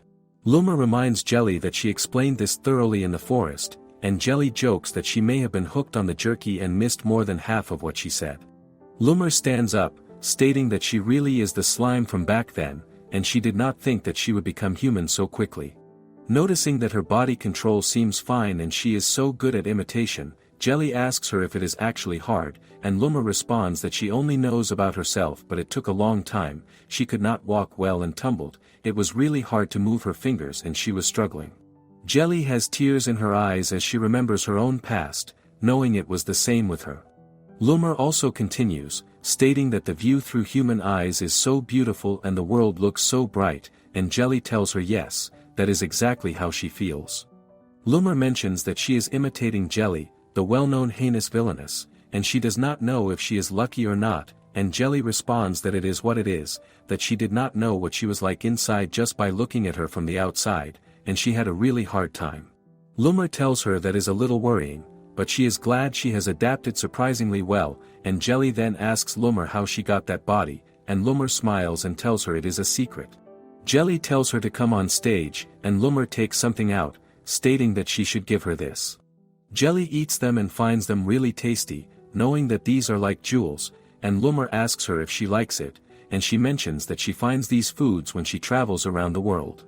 Jelly is totally taken aback as Loomer continues, stating that the meat today was also good, but there are many dishes out there that are more delicious, and Jelly starts drooling, thinking dishes more delicious than that.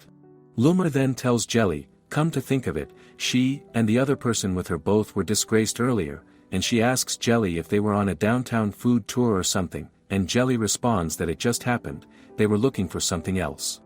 Loomer asks about it, and Jelly tells her it is an old book, and she questions if Loomer does not mind if she looks for it when she travels, and Loomer responds that of course she does not mind, but she expects generous payment in return, calling Jelly daughter of the Duke. Loomer questions if it is a book on saints, and Jelly tells her that if she has something that explains Revelations in detail, she thinks it is the kind of book that she would read to human children, and Loomer asks why Revelations, and Jelly tells her that there is a deep reason for that. After a while, Loomer questions if Jelly told them that she had a revelation, noting that even if it is not unexpected with Jelly's body, she chased monsters away unarmed and can even pull out slime splits, asking Jelly if it could be that she is an amazing slime or something, and Jelly thinks to herself, knowing that she is not sure. Loomer looks outside the window, realizing that they were so deep in conversation that she lost track of time, and Jelly seems down as she asks Loomer if she is going home already, and Loomer tells her not to make that face, saying that she will be back when she runs out of dried fruit, but Jelly is already about to run out of them, so Loomer gives her another bottle, and Jelly thanks her. Loomer tells her to make sure people do not find out that she is a slime, and that she should get to know humans better, and Jelly responds that she is right, and Loomer also tells her not to worry and that she will come to understand them by exchanging words, and Jelly responds that she understands because she got along with everybody, becoming excited as she tells Loomer that she will give it a try, and Loomer tells her that is the spirit before waving goodbye as she leaves. Jelly looks at Leon and wonders if she can get along with him as well, knowing that it is scary but thinking she can try. The next day, Jelly tells Leon and Aaron that she is now thinking of looking for a book on saints in their home library, and Leon tells her that he will wait outside, but she tells him not to say that, mentioning that she would like him to help her with something. As she steps inside the library, she tells Leon that just because they are at home does not mean monsters will not come out, and she also tells him to get books off the high shelves when she gets tired, that she will tell him to do this and he can then sit her down, smiling at him and asking if he will do that, telling him that he is helpful in many ways, and he responds that he understands. Jelly then asks Eileen if she will call them at tea time, and she responds alright. Jelly tells Leon that she needs him to memorize letters for them to help her find the book, teaching him how to write saints, showing him that he should bring books with this on the clover and this on the cover, and also telling him about the country's allegiance, saying that it is a revelation. She notices him realizing that he actually listens well, and noticing that he is kind of deep lost in thought, she asks if he is still with her, and he gets back into his senses and asks if he should gather the books immediately, and she smiles and tells him he is so helpful, and yes. He starts to collect books and then mentions that these are the ones within his sight for now, and she notices that he is quite fast. She starts looking at them, realizing this is not the one and that is not the one. She then calls out to Leon and questions if he has any hobbies, and he responds that he has none in particular, but if he had to say, he supposed it would be basic training, in short, training to kill monsters, and she smiles while thinking that is such a strange hobby. He tells her that the Canarium Kingdom is adjacent to the 3 major monster habitats, so the country is full of monsters, and in particular the Great Forest of Eldora can be considered a monster base, and they get a lot of hunting quests from the area. She thinks to herself that there are certainly a variety of monsters, and she would have been at a loss if the village chief had not taken her in. She also mentions that after all the books on monsters she found in the used bookstore, she wonders if she should have read them thoroughly. Suddenly, Leon twitches as she wonders if she said something wrong, and she realizes that she cannot run away if he finds out that she is a monster now, that he would just finish her on the spot. He glares at her and suddenly states that there is a smell of blood, causing her to be more shocked, realizing that he began to say these strange things, and he starts to run towards her as she pulls herself back. As she steps back, suddenly he hits the shelf, and he calls out to her, and then a secret door opens, telling her to please take a look, stating that he smells blood ahead, and Jelly realizes that she is scared to death, but she wonders what this place is. He asks her what she will do, and she tells him to remember what she said, just because they are at home does not mean monsters will not come out, and she tells him that they can proceed with ease as they must see what lies ahead. As they step downstairs, there is a chair, looking like a monster, causing her to be so terrified that she would never want to sit in it. Leon wonders if this is a remnant of the possession Lord Gummon spoke of, and she glances around, realizing that she does not want to stay here too long. Leon remembers what she wanted him to do and finds a book and gives it to her. She opens the book, realizing this is definitely human blood, and she starts feeling dizzy as he makes her sit on that scary chair. She notices that it is Jelly's note, and she already knows what it is without even looking at it, yet she tells herself that she will face it head on even though she does not want to, certain that there is nothing good written inside. The letter states that the oracle recognized her as a saint and that she knew she was the chosen one, that it was only natural. It says she put her healing powers to the test immediately, but she could only heal her own wounds and not those of others, and even though she came up with a game to punish others and then heal them, she still finds it a shame. It mentions that a child who became a saint before her keeps lecturing her, and she claims to love children like that, those who wear a veneer of righteousness and good sense, because they make the best faces when they lose heart and that excites her. The other saint indirectly told her not to draw more attention to herself than she already does, suggesting that since she was born with such limited abilities, she must envy others, yet her nails were beautiful, so beautiful that she would like to peel them off and display them. Jelly realizes that she knew nothing good had been written and wonders if she was really human. She sees that the rest of the pages are stuck together with blood and she cannot read them properly. It says that the long-awaited time is near and that she awaits following the goddess's guidance.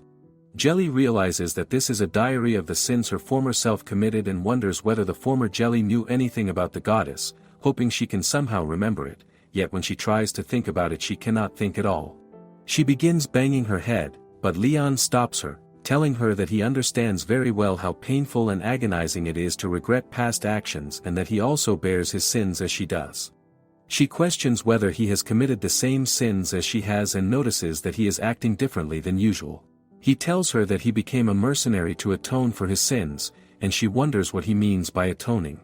Knowing that humans are complicated, she decides she must ask more questions to understand him and resolves to face him properly.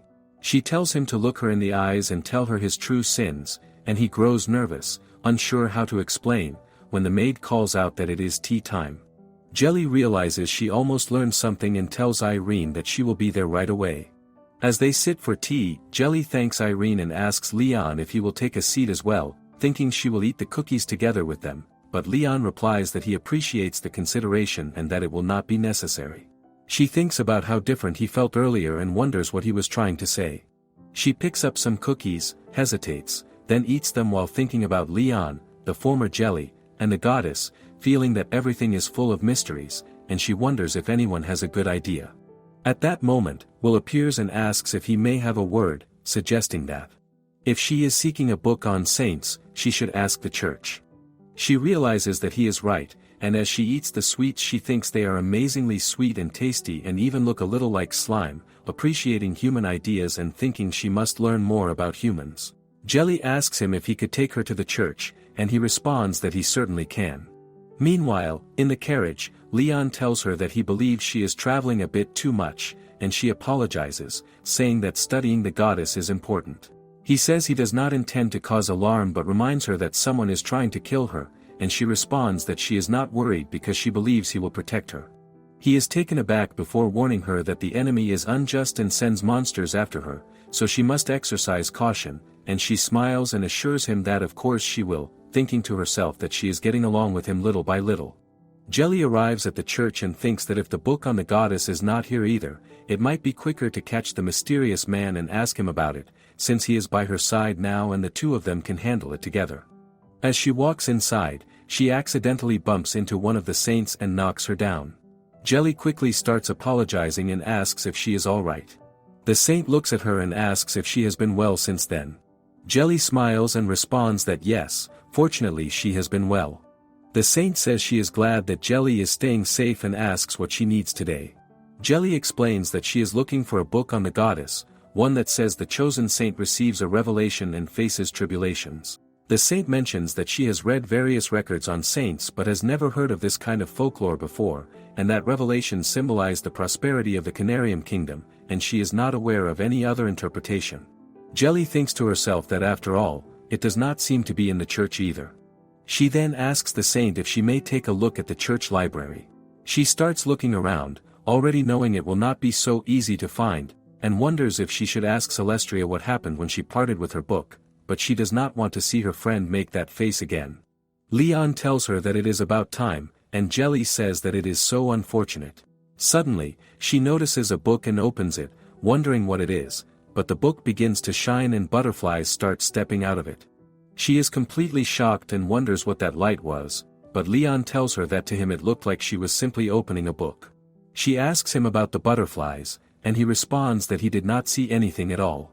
Inside, it is written that a saint is a person who expels darkness and brings forth light to the world, and when famine was lifted, minstrels composed songs. It says that saints receive their powers from the goddess and those who receive revelations are able to communicate with her, and that the chosen saint receives a revelation and faces tribulations. Jelly realizes that this is the one. She becomes excited but reminds herself to stay quiet because it is a church. She is then told that it is almost closing time and is asked if she found what she was looking for. She responds that yes she did and asks if she may borrow the book. She is told that it should not be a problem. Jelly becomes happy and tells herself that she will read it with Celestria once she gets back. Meanwhile, the saint quietly wonders if there was even a book like that in the church at all. On the way back, Jelly sits in the carriage and keeps wondering what that light was, knowing that Leon said he did not see anything. Suddenly, Leon pushes her out of the carriage. She falls to the ground in shock and wonders what he is suddenly doing. The whole carriage becomes surrounded by darkness as he yells at Jelly to run. Meanwhile, a dark man's voice states that there is nowhere to go, that he would say so, adding that he wished Jelly had caught the saint as well, but at least she caught a hero who even repelled a dragon. Ombre Mole, once she catches her prey, never lets it escape. He tells her to hurry up and leave. The mysterious man says that a bramhole never lets go once it has caught its prey, not until the victim loses consciousness and dies in the dark. The whole chariot sinks into the ground and disappears. The mysterious man adds that ideally he would have preferred for both of them to be engulfed by the darkness, but it is what it is, and the match from the forest will be settled here. Jelly clenches her fist and thinks to herself that Leon will die because of her. She has wanted him to go away before, but she never wanted things to end like this. She shouts at him to give her back Leon. He jolts, wondering what this pressure is, but then realizes he would expect nothing less from a saint chosen by the goddess. He snaps his fingers in the air and says his thorough preparation was worth it, and that he will kill Jelly. A huge giant dragon appears. Jelly is completely taken aback and wonders where on earth it came from. He tells her that taming is his ability and he can control monsters to some extent. She is shocked, realizing that he can tame monsters and that it is such an insane ability. He also says that he can summon them at will regardless of their size, and she realizes how awful it would be if he found out that she is a monster. He looks at her and says that to think she does not lose her will to fight even when facing a dragon, he cannot wait to see how long that expression lasts. He commands the dragon to attack her and the dragon lunges at her, but she dodges the attack. She realizes that the dragon is somehow slower than expected and notices that she has become quite skilled at controlling her body. The mysterious man grows angry and asks if she dared to sneer at him. He asks the dragon what it is waiting for and tells it to grind her underfoot quickly. She realizes that she could dodge this all day long and wishes for Leon to wait just a little while longer. Meanwhile, somewhere else, a group of people talk about how this hunt was a huge success. They hunted a fresh boar and think that if they sell it in town they will be able to live extravagantly for a while. One man boasts that with his current power he could choke the life out of a dragon in one blow. That is when they suddenly notice a dragon. They are in total shock. Seeing how huge it is, the man starts shivering and trembling, realizing that it will be the one to choke the life out of him. All of his comrades run away, telling him that he has got this. Meanwhile, Jelly dodges the dragon's attack again, knowing how persistent it is. Then she notices the knight and is completely shocked, wondering what a human is doing here. She runs to him, shakes him, and tells him to run away. She presses the book into his hands. Then she grabs the dragon's tail and tells the dragon that it cannot get away with dragging an unrelated human into this. She starts to spin the dragon around and throws it high up into the sky far away. She looks back at the man and sees that his eyes are rolling back, so it should be fine. She tells him that it is all the goddess's power and that he must forget everything, understand? Inside her mind she tells herself that she will definitely defeat the mysterious man next time and that she has to find a way to save Leon quickly. Burger is on the move. He summons wolf-like monsters and tells them to follow the dragon. They run so fast that even he is taken aback, realizing that this is their natural strength. He thinks that the gentleman must have given him this power so that he can confront the saint. He also notices that they look almost like demons, weeping with joy at the chance to fight against the saint. He believes that they can win and that they will consign Saint Jelly to oblivion here and now. Jelly realizes that she knows that will not be enough, and that next she must deliver an even bigger blow. Burger tries to order the dragon to get up already, asking if it is not the fiercest among all monsters. He tells the dragon to burn down that stubborn saint and also commands the wolves to hold Jelly back. The wolves are sobbing and whining, yet he keeps shouting at them to hurry. Looking at all of them, Jelly realizes that this is bad and that she does not stand a chance against that combination. She knows that in her current state she can run quickly, but before she can move far, the wolves lunge at her. They grab onto her clothes and she asks what they are doing. Burger calls out to her and asks if she can really remain unharmed if she is swallowed by the dragon's flames. She realizes that this is truly bad. He snaps at the dragon to attack her. Just as the dragon unleashes its flames, Leon steps in and pulls Jelly back, shielding her. He asks if she is all right. Tears fill her eyes as she sees that he is safe. Burger roars in anger and demands to know how Leon is still alive. Leon asks Jelly if that is the rebel who is after her life. Jelly tells him to be careful and says that Burger has the power to manipulate monsters. Burger, filled with rage, yells at Leon and asks how he managed to overcome the umbral mole's shadow. Leon calmly reminds him that killing the monster causes the shadow to vanish. He explains that although it is difficult to tell from outside the shadow, he can easily detect the monster once he is inside it. Burger finds it impossible to believe that Leon defeated the monster in the darkness and cannot accept that it did not hold him back at all. He realizes that this is the might of the kingdom's strongest hero. Leon grips his sword and asks if that is all he has. Burger declares that even if Leon is a hero, defeating him will not be easy. He orders the dragon once more to burn them down. Leon notices the many familiar scars on the dragon's body and realizes that it may be the dragon he once failed to catch in the past. Jelly also remembers that he mentioned repelling a dragon before. Leon cannot believe that the very dragon he failed to capture is now after Lady Jelly's life, and he vows that he will definitely bring it down here. He raises his sword and points it at the dragon. Jelly grows nervous as she feels the overwhelming pressure he releases, and even the dragon begins to tremble in fear. Burger is completely shocked, realizing that Leon has driven him this far into a corner. The people from earlier come back, realizing it was not a dream after all. Jelly notices them and realizes that if she recalls correctly, he is that person. She tells them to hurry up and run. He responds as if they will, saying that during times like these, they buy the townspeople time to escape and that is why the adventurers are here. Leon tells Jelly that they should request their assistance. One of the adventurers gulps as he stares at Burger, questioning who is that guy. Seeing that he has a monster at his side, he wonders if he is the demon lord's spawn. They all stay firm and say they will definitely defeat the monster tamer and the dragon here. Burger starts laughing. He takes off his cloth and says this country never changes. He introduces himself as Burger, the one who tames monsters and brings fear to this nation, and declares that he is going to ruin this damn country. Leon tells Jelly to please stay back. The monster attacks Leon, and as he wonders if it has grown in strength, he realizes that must be the effect of that strange potion. The adventurers realize that all of these monsters are tough. Jelly thinks about what Burger said about ruining this country and wonders if he means the comfortable life humans have made, all that tasty food and her dear friends. She wonders if he will really destroy them all at once. Suddenly, she says she will never allow him to do that. Burger gets on one of the wolves and tells Jelly to chase him down. She starts to run after him while Leon tells her that she must not give in to his taunts.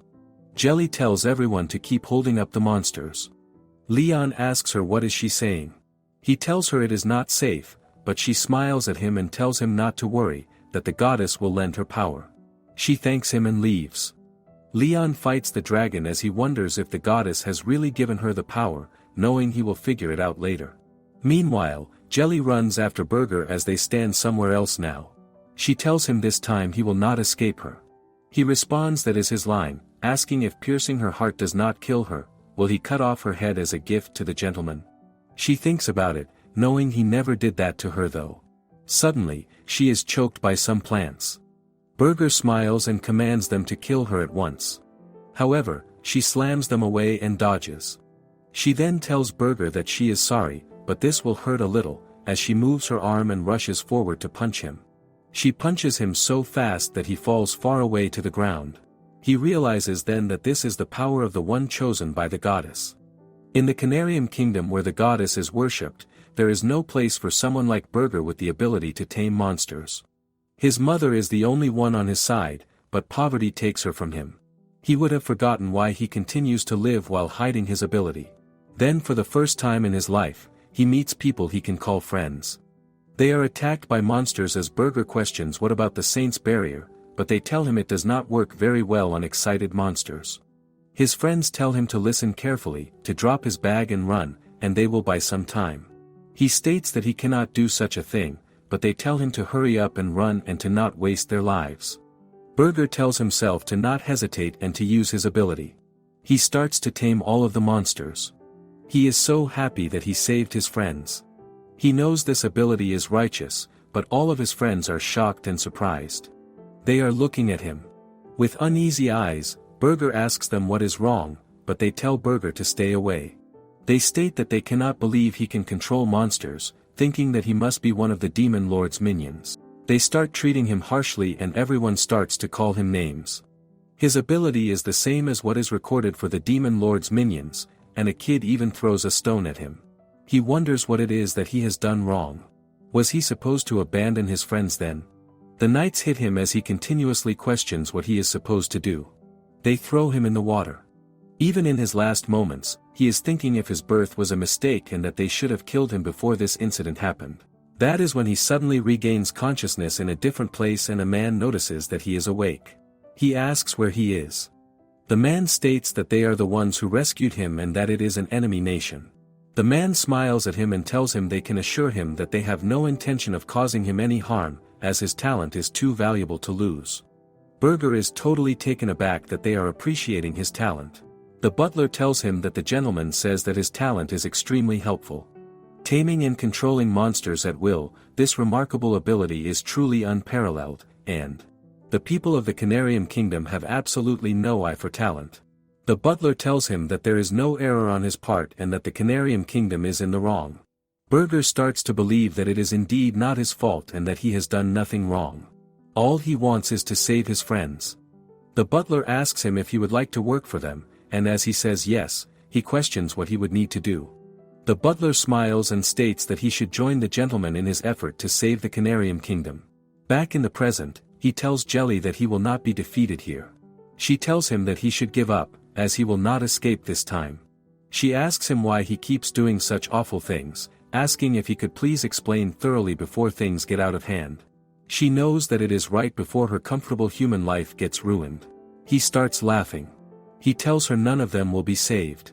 He states that the gentleman was right and that he must embody his ideals to save the Canarium Kingdom. She questions what he means by that, wondering what he is saying.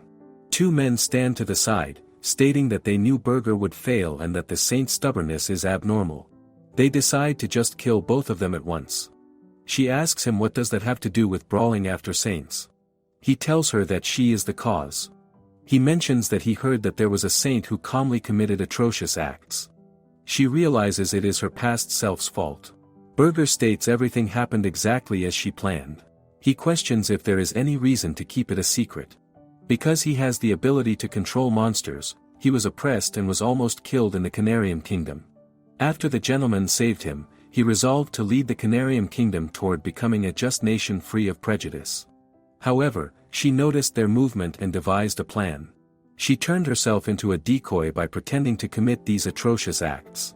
He was swayed without even realizing it, and that is why he was such a fool. Jelly thinks to herself it is so easy because he keeps making up stories. She cannot believe the murder of saints was because of Jelly again. She knows if she does not deal with this now, he will come after them again. He also mentions that he should have paid closer attention to the rumors circulating around town that she had become a completely different person. Jelly is aware she is a whole new person, though. But he tells her that he cannot give up here for the gentleman's ideals. He must save this corrupt nation and set it back on the right path. She asks him what does he mean by the right path. He tells her a nation where everyone can live happily free from discrimination or oppression and enjoy peace. She questions then why is not Celestria and Angie included in everyone. He is taken aback. She mentions that she understands why she is the target, but why did he target other saints? Did those two do something wrong? He responds that is the gentleman's ideal. She tells him that is not what she means. She is not talking about the gentleman right now. She is asking his heart. She tells him that he can say that his actions are right, yes, from the bottom of his heart. Can he do that? He mentions that he had told the gentleman that this was the report on saints. And the other saints do not have behavioral issues. After all, he believes the targeting Jelly aspect alone would be sufficient. But the gentleman told him that he was doing a great job, but he should pretend they did not see the report. Anyone can engage in superficiality and his naivety is leading him astray. The people of the Canary Kingdom cannot be trusted and he always tells them to bear that in mind. He told Burger to remember where has his trust taken him, telling him if he has forgotten already. The gentleman told him to kill everyone and also stated that he should not worry, he is doing nothing wrong. Burger responded that the gentleman's wish was his command. He thinks to himself if he was wrong. He starts banging his head, knowing that one side is the gentleman telling him to not worry as he is doing nothing wrong, and the other is Jelly saying if he can actually say that his actions are right, yes, from the bottom of his heart. Suddenly, he questions what a foolish thing to say, to save the Canarian Kingdom. What he really wanted to save was himself back then. He pointed the blade at the saint's chest just for childish revenge. He is a fool beyond all hope of redemption. Jelly notices that he has a lot going on. After all, humans are really complicated. Jelly thinks it is good that he talked it out, right? She cannot forgive him for being mean to the children at the orphanage and to Celestria, but he must be a good guy, he just has a lot going on. In that case, she can bet that she can get along with him too. She tells him they should return now, they will all forgive him if he apologizes sincerely and she will go apologize with him. He tells her it is not going to work. He asks Jelly if she did not hear what the adventurers call him, a demon lord's minion. He states that this nation adores monsters, such a thing as the ability to manipulate them. She realizes, yes, his ability is a danger to her. She tells him that he must never manipulate monsters, but becoming friends with them is a different story. She pets him on the head and tells him the ability to get along with monsters, she finds that to be quite wonderful. He remembers his mother's words, she would tell him that his powers are not bad at all, he should not worry. She is sure that he will meet someone who understands him someday. She tells him that the humans of this nation are surrounded by monsters and it would be even better if they all could get along with them, and his power could serve as the mediator. She knows if humans and monsters get along, even if they find out who she is, they can still be friends. He tells her that is wishful thinking. She tells him to not worry, she knows that he can do it. She thinks in her mind, yes, that is right for her comfortable human life. He asks her if she would even save someone as sinful as he is. She tells him that every human deserves a second chance, and he should not fear, for she is here. She starts to shine as he thinks he is soiled by sin now and she is too bright for him, and someone like him never stands a chance, and he accepts defeat.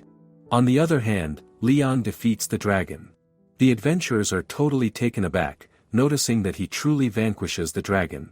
They notice that the other monsters are running away. Leon tells them that he is going to leave the rest to them and he has a bad feeling. He wishes for Jelly to be safe. The people point an arrow towards them. One of them says that they should see if he can kill both of them in one shot. The other one asks him if he is really betting on that. He responds that he should not underestimate him. The other person tells him then he bets tonight's drinks that he will miss. He responds that he is going to empty the wallet. He attacks them as Burger notices and pushes Jelly to the side and takes the hit. He falls down from the cliff. Jelly rushes to him but it is too late as Burger thinks a helping hand will not reach him. This is a fitting end for him. Suddenly he is totally shaken back. He wonders what is going on. She cannot reach him from so far away, so how did she do this? He realizes there is no doubt this is a slime. He wonders why can Lady Jelly control monsters. He then remembers all the rumors that were said about her, that ever since she went to Saint's training, she is like a completely different person, and quoted with that poison does not work on saints as if there is a human being who would not die from a pierced heart. He realizes it now, that she is not Lady Jelly herself, but she is a slime that has taken over her body. She realizes she instantly reaches out with her slimy arm. She wonders what should she do. One of the men states that she is quite vulnerable this time, no one is helping her, and this is the end of her as he points another arrow towards her. Before the arrow can reach her, the monster wolf catches it. She is totally taken aback. The person becomes really annoyed, questioning how dare they get in his way. She wonders what is going on. That is when Burger tells Jelly to please release him quickly, this is his second time, so he is not too scared. She responds as if she will do that. The person tries to throw 3-4 arrows at them. Even the wolf screeches seeing it.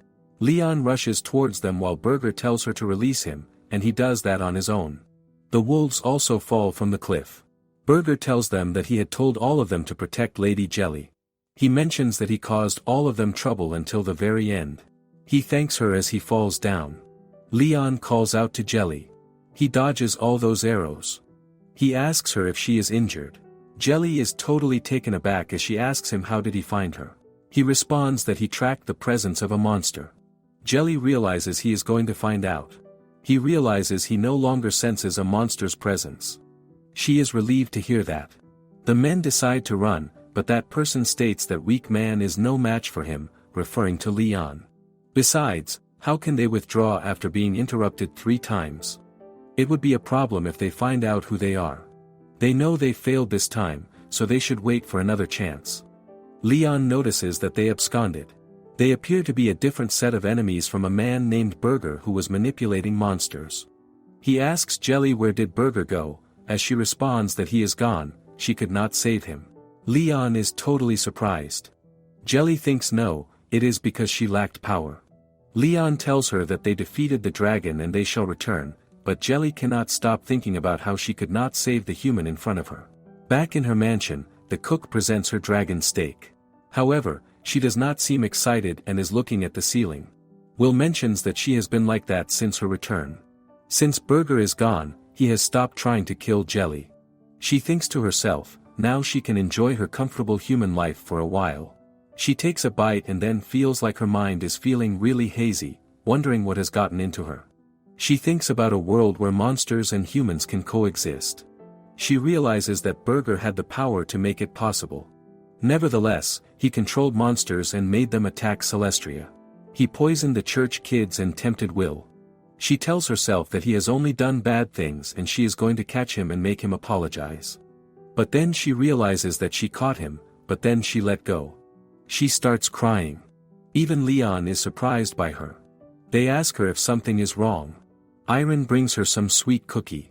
They all tell her to cheer up, they are only human and everyone experiences challenges, so no matter what happens, she should know that they will always be there for her.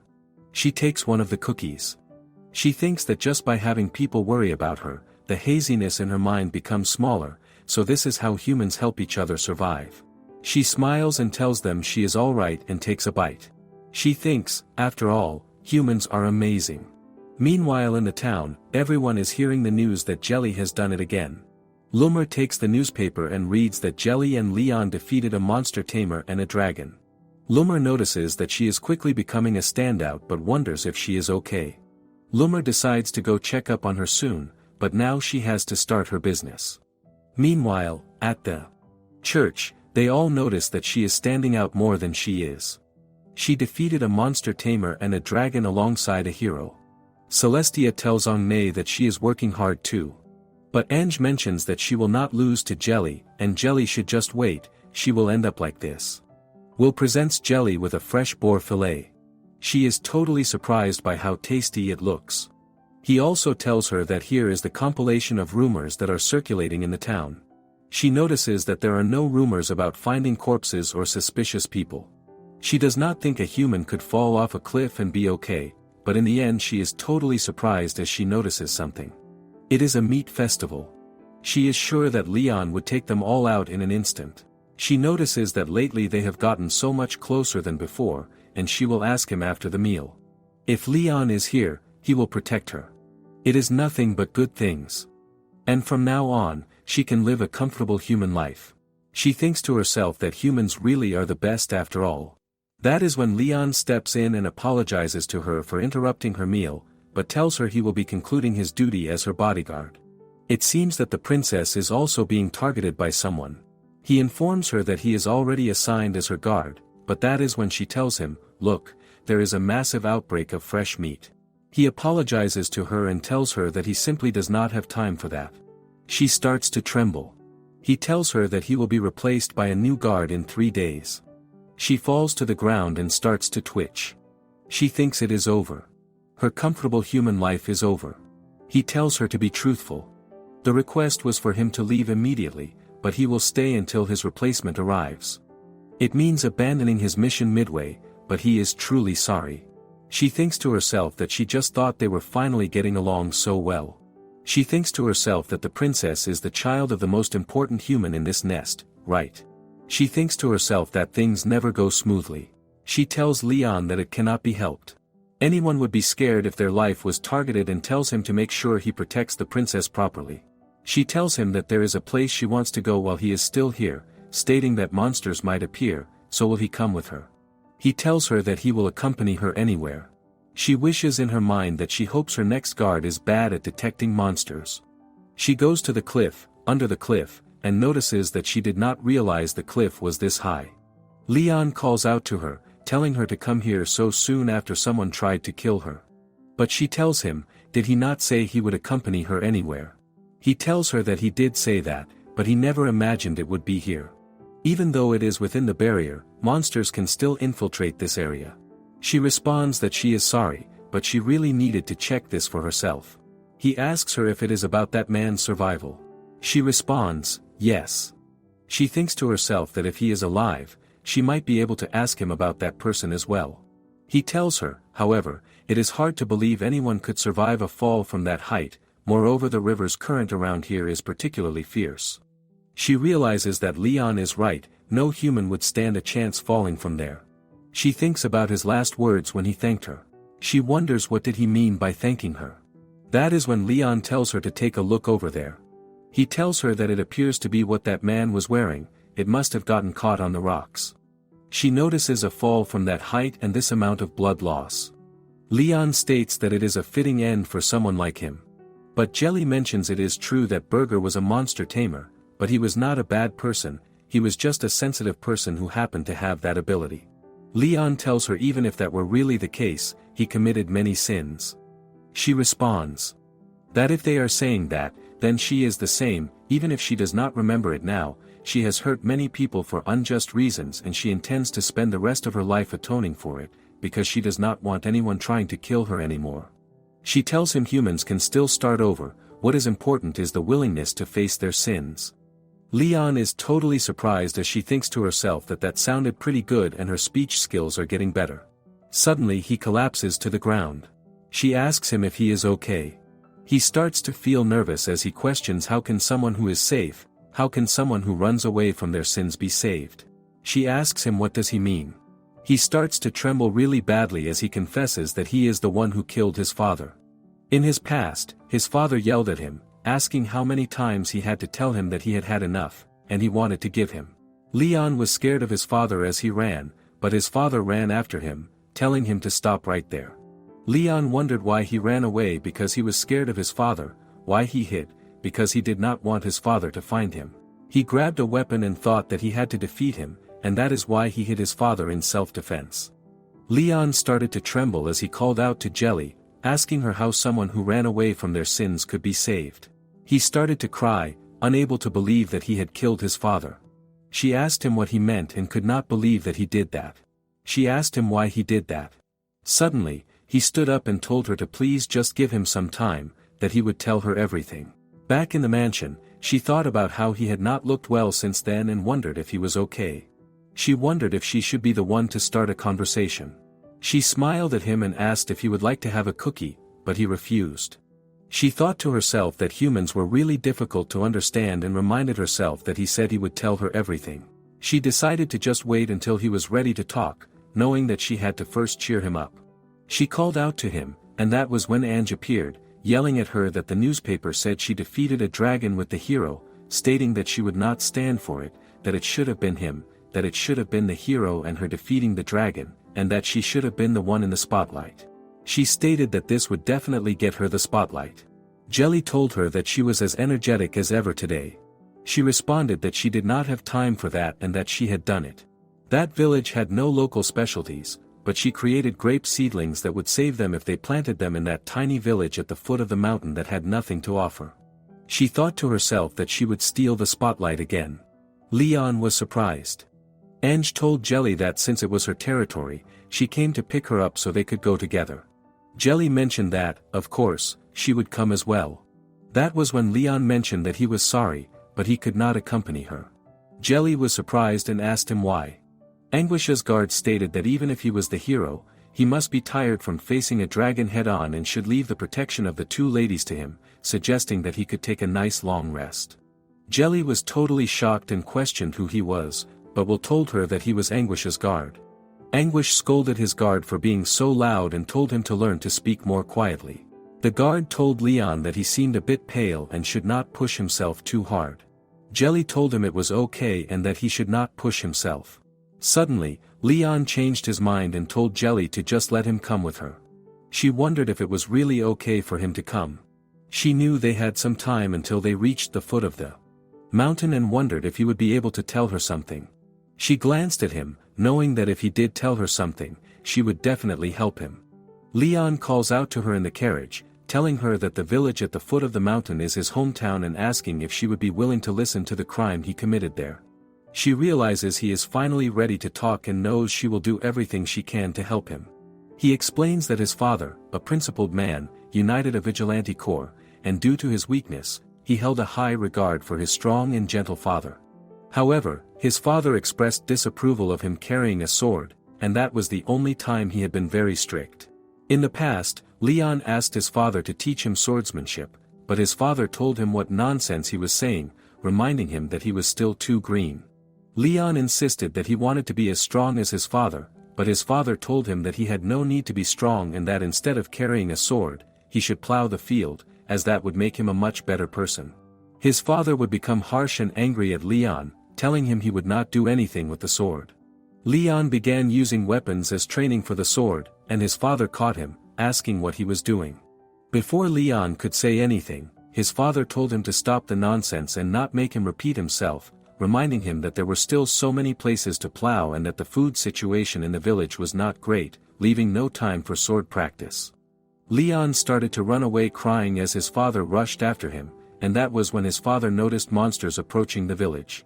He realized Leon ran in that direction and ran after him. Leon heard the monsters roar and wondered why there were so many near the village. Seeing his father attack them, he realized it was bad and that he had to save him, telling himself he had got this, which was why he carried the weapon. He ran to attack the monsters but ended up stabbing his father, who fell onto him. By the time he regained consciousness, he had been rescued. Upon hearing of his father's passing, he departed from the village, driven by a sense of remorse. Jelly thinks that based on what he said, they cannot say for sure that Leon killed his father. She tells him she does not get it and asks what makes him think he killed his father. He responds that he distinctly recalled the sensation of a wooden stick penetrating flesh, that he mistook his father for a monster and stabbed him, and there is no doubt. He clenches his fist and says that he is scared to return to the village. She cannot believe that a hero is shaking and acting just like a child, and she knows that this must be his true self. She holds his hand, telling him she cannot imagine him doing such a thing and that this must be a mistake. She assures him that they should make that clear in the village and that he should not worry because she is going to be with him. They finally arrived at the village, and the villagers greeted Lady Jelly warmly. One of them noticed her return and thought that this time, for sure, things might be settled. Angie stated that, as promised, she had brought a grape seedling with her today. They looked over the land, and Angie mentioned that the soil looked good, saying all right, they would plant it at once, calling it the beautiful Angie grape. Leon offered to provide assistance, and everyone stared at him in surprise. Jelly told them that Leon was from this village and asked if anyone knew him. One of the men realized that he was indeed Leon. They hugged him, now remembering traces of his younger self, and asked how he had been. He responded that it had been a while. Jelly asked if there was something he would like to talk about, saying they would take care of the field so he could go ahead. They asked Leon why he had left the village. He explained that he had ended up killing his father with his own hands. The man responded that they could not explain it thoroughly at the time because they were confused as well, and assured him that it was not he who killed his father. They promised to tell him what had actually happened. In the past, when they were protecting the village, they had noticed someone fighting.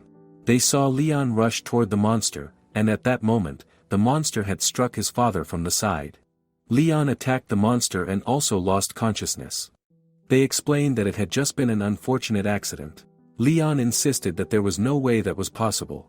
They told him that his father used to say Leon could surpass his swordsmanship because of his talent, and that was why he had not taught him. It was a world of constant danger, and he did not want Leon involved. He had always cared about him and now they asked if he understood. Leon thought about how things might have been different if he had not jumped out. One of the men asked why he seemed to be blaming himself, questioning what he would have done in his father's place. As long as he was happy now, that was all that mattered, and he bet that was what his father would have said as well. He asked Leon how he felt now.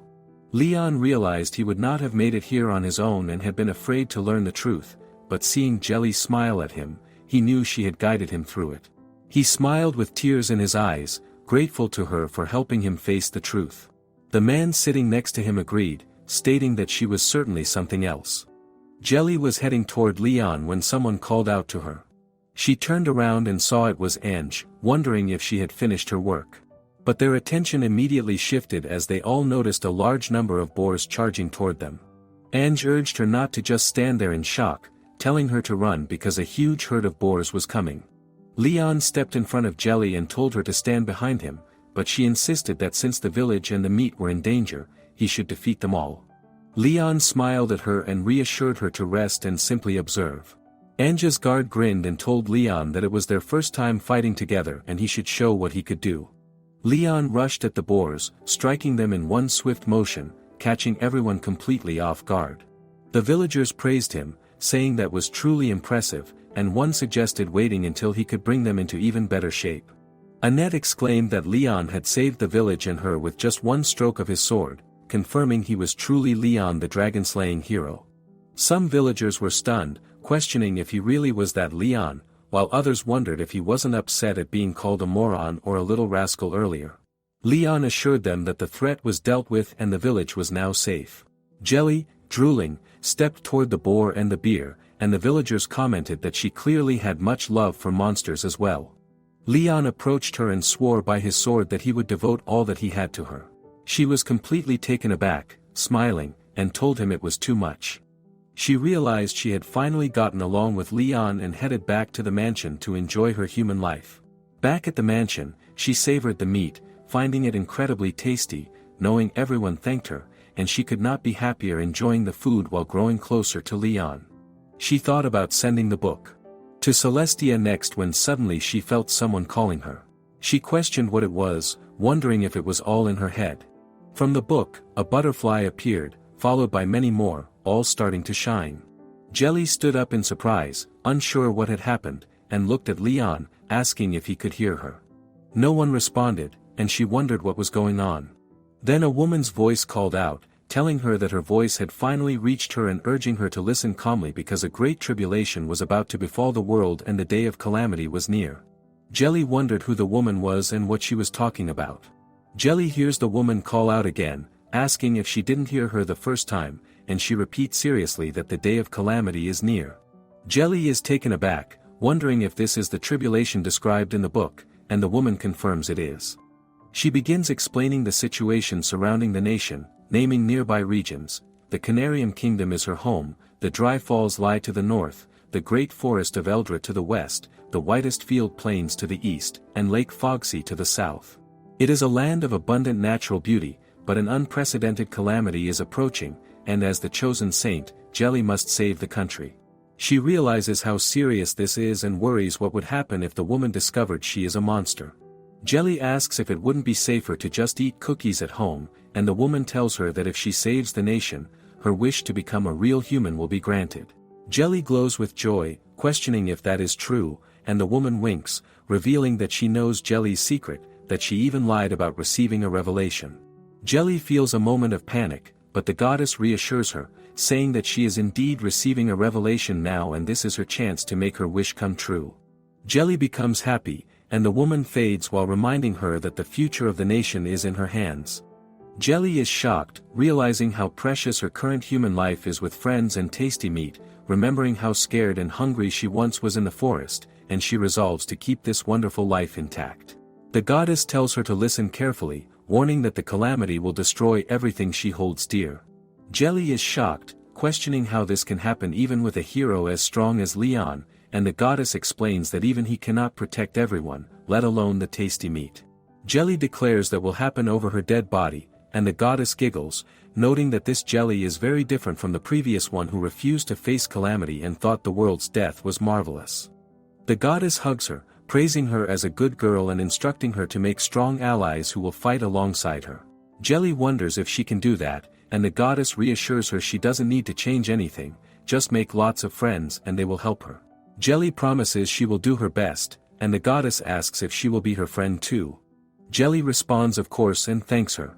The goddess says she is glad and tells Jelly to visit the training ground if she ever wants to see her again.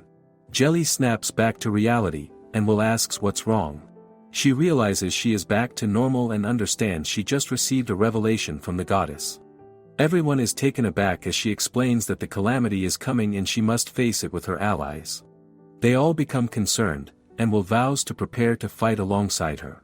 Leon mentions that some suspicious reports have surfaced regarding the Dark Lord in the country of a man named Verger, though unconfirmed, and Jelly resolves she won't let him ruin everything, imagining the Dark Lord as someone trying to eat her meat.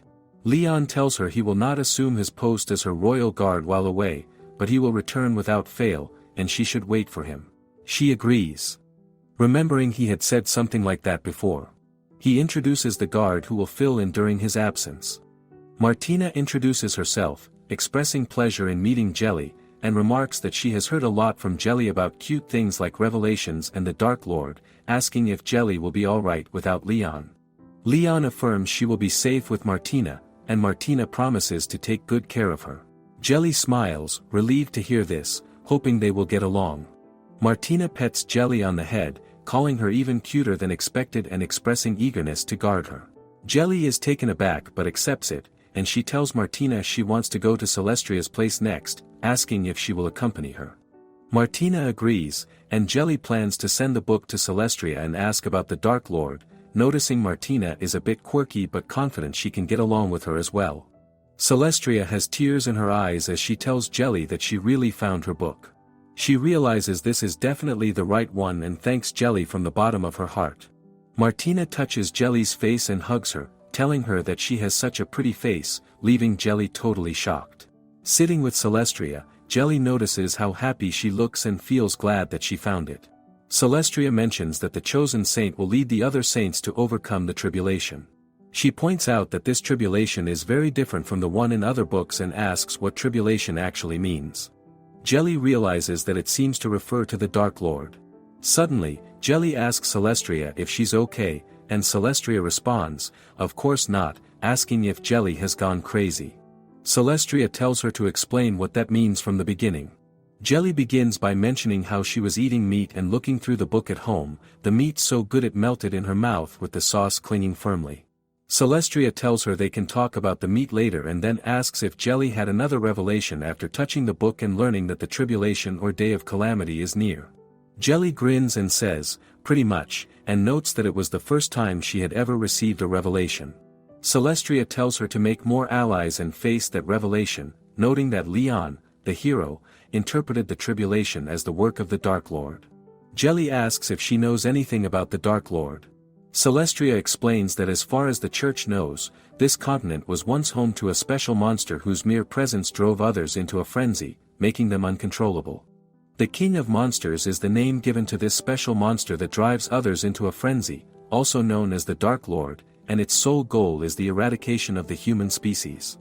The saints at the time joined forces to seal it away, but the seal seems to be about to break.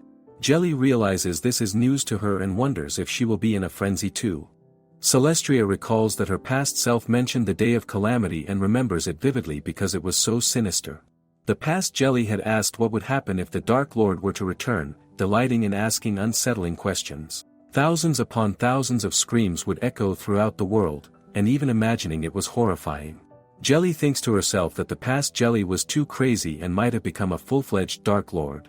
Celestria notes that her previous self knew something and asks Jelly if her memory is vague now. Jelly acknowledges that she is quite different from the previous Jelly and knows the goddess seemed to know about the past Jelly as well. Celestria asks what else the goddess said, and Jelly recalls that she told her to make friends who will fight alongside her but says nothing in particular, not wanting to involve Celestria and Angie in trouble. She knows she has to look for strong and reliable friends. Celestria warns that Jelly always rushes ahead on her own without much thought and should let them know if she needs anything since there are saints just like her. Jelly promises she will make sure to do so, pets Celestria on the head, and thanks her for worrying. Martina steps in, calling it such a beautiful friendship, and Celestria responds there is nothing like that, questioning why she would worry about Jelly, only saying it as a peer.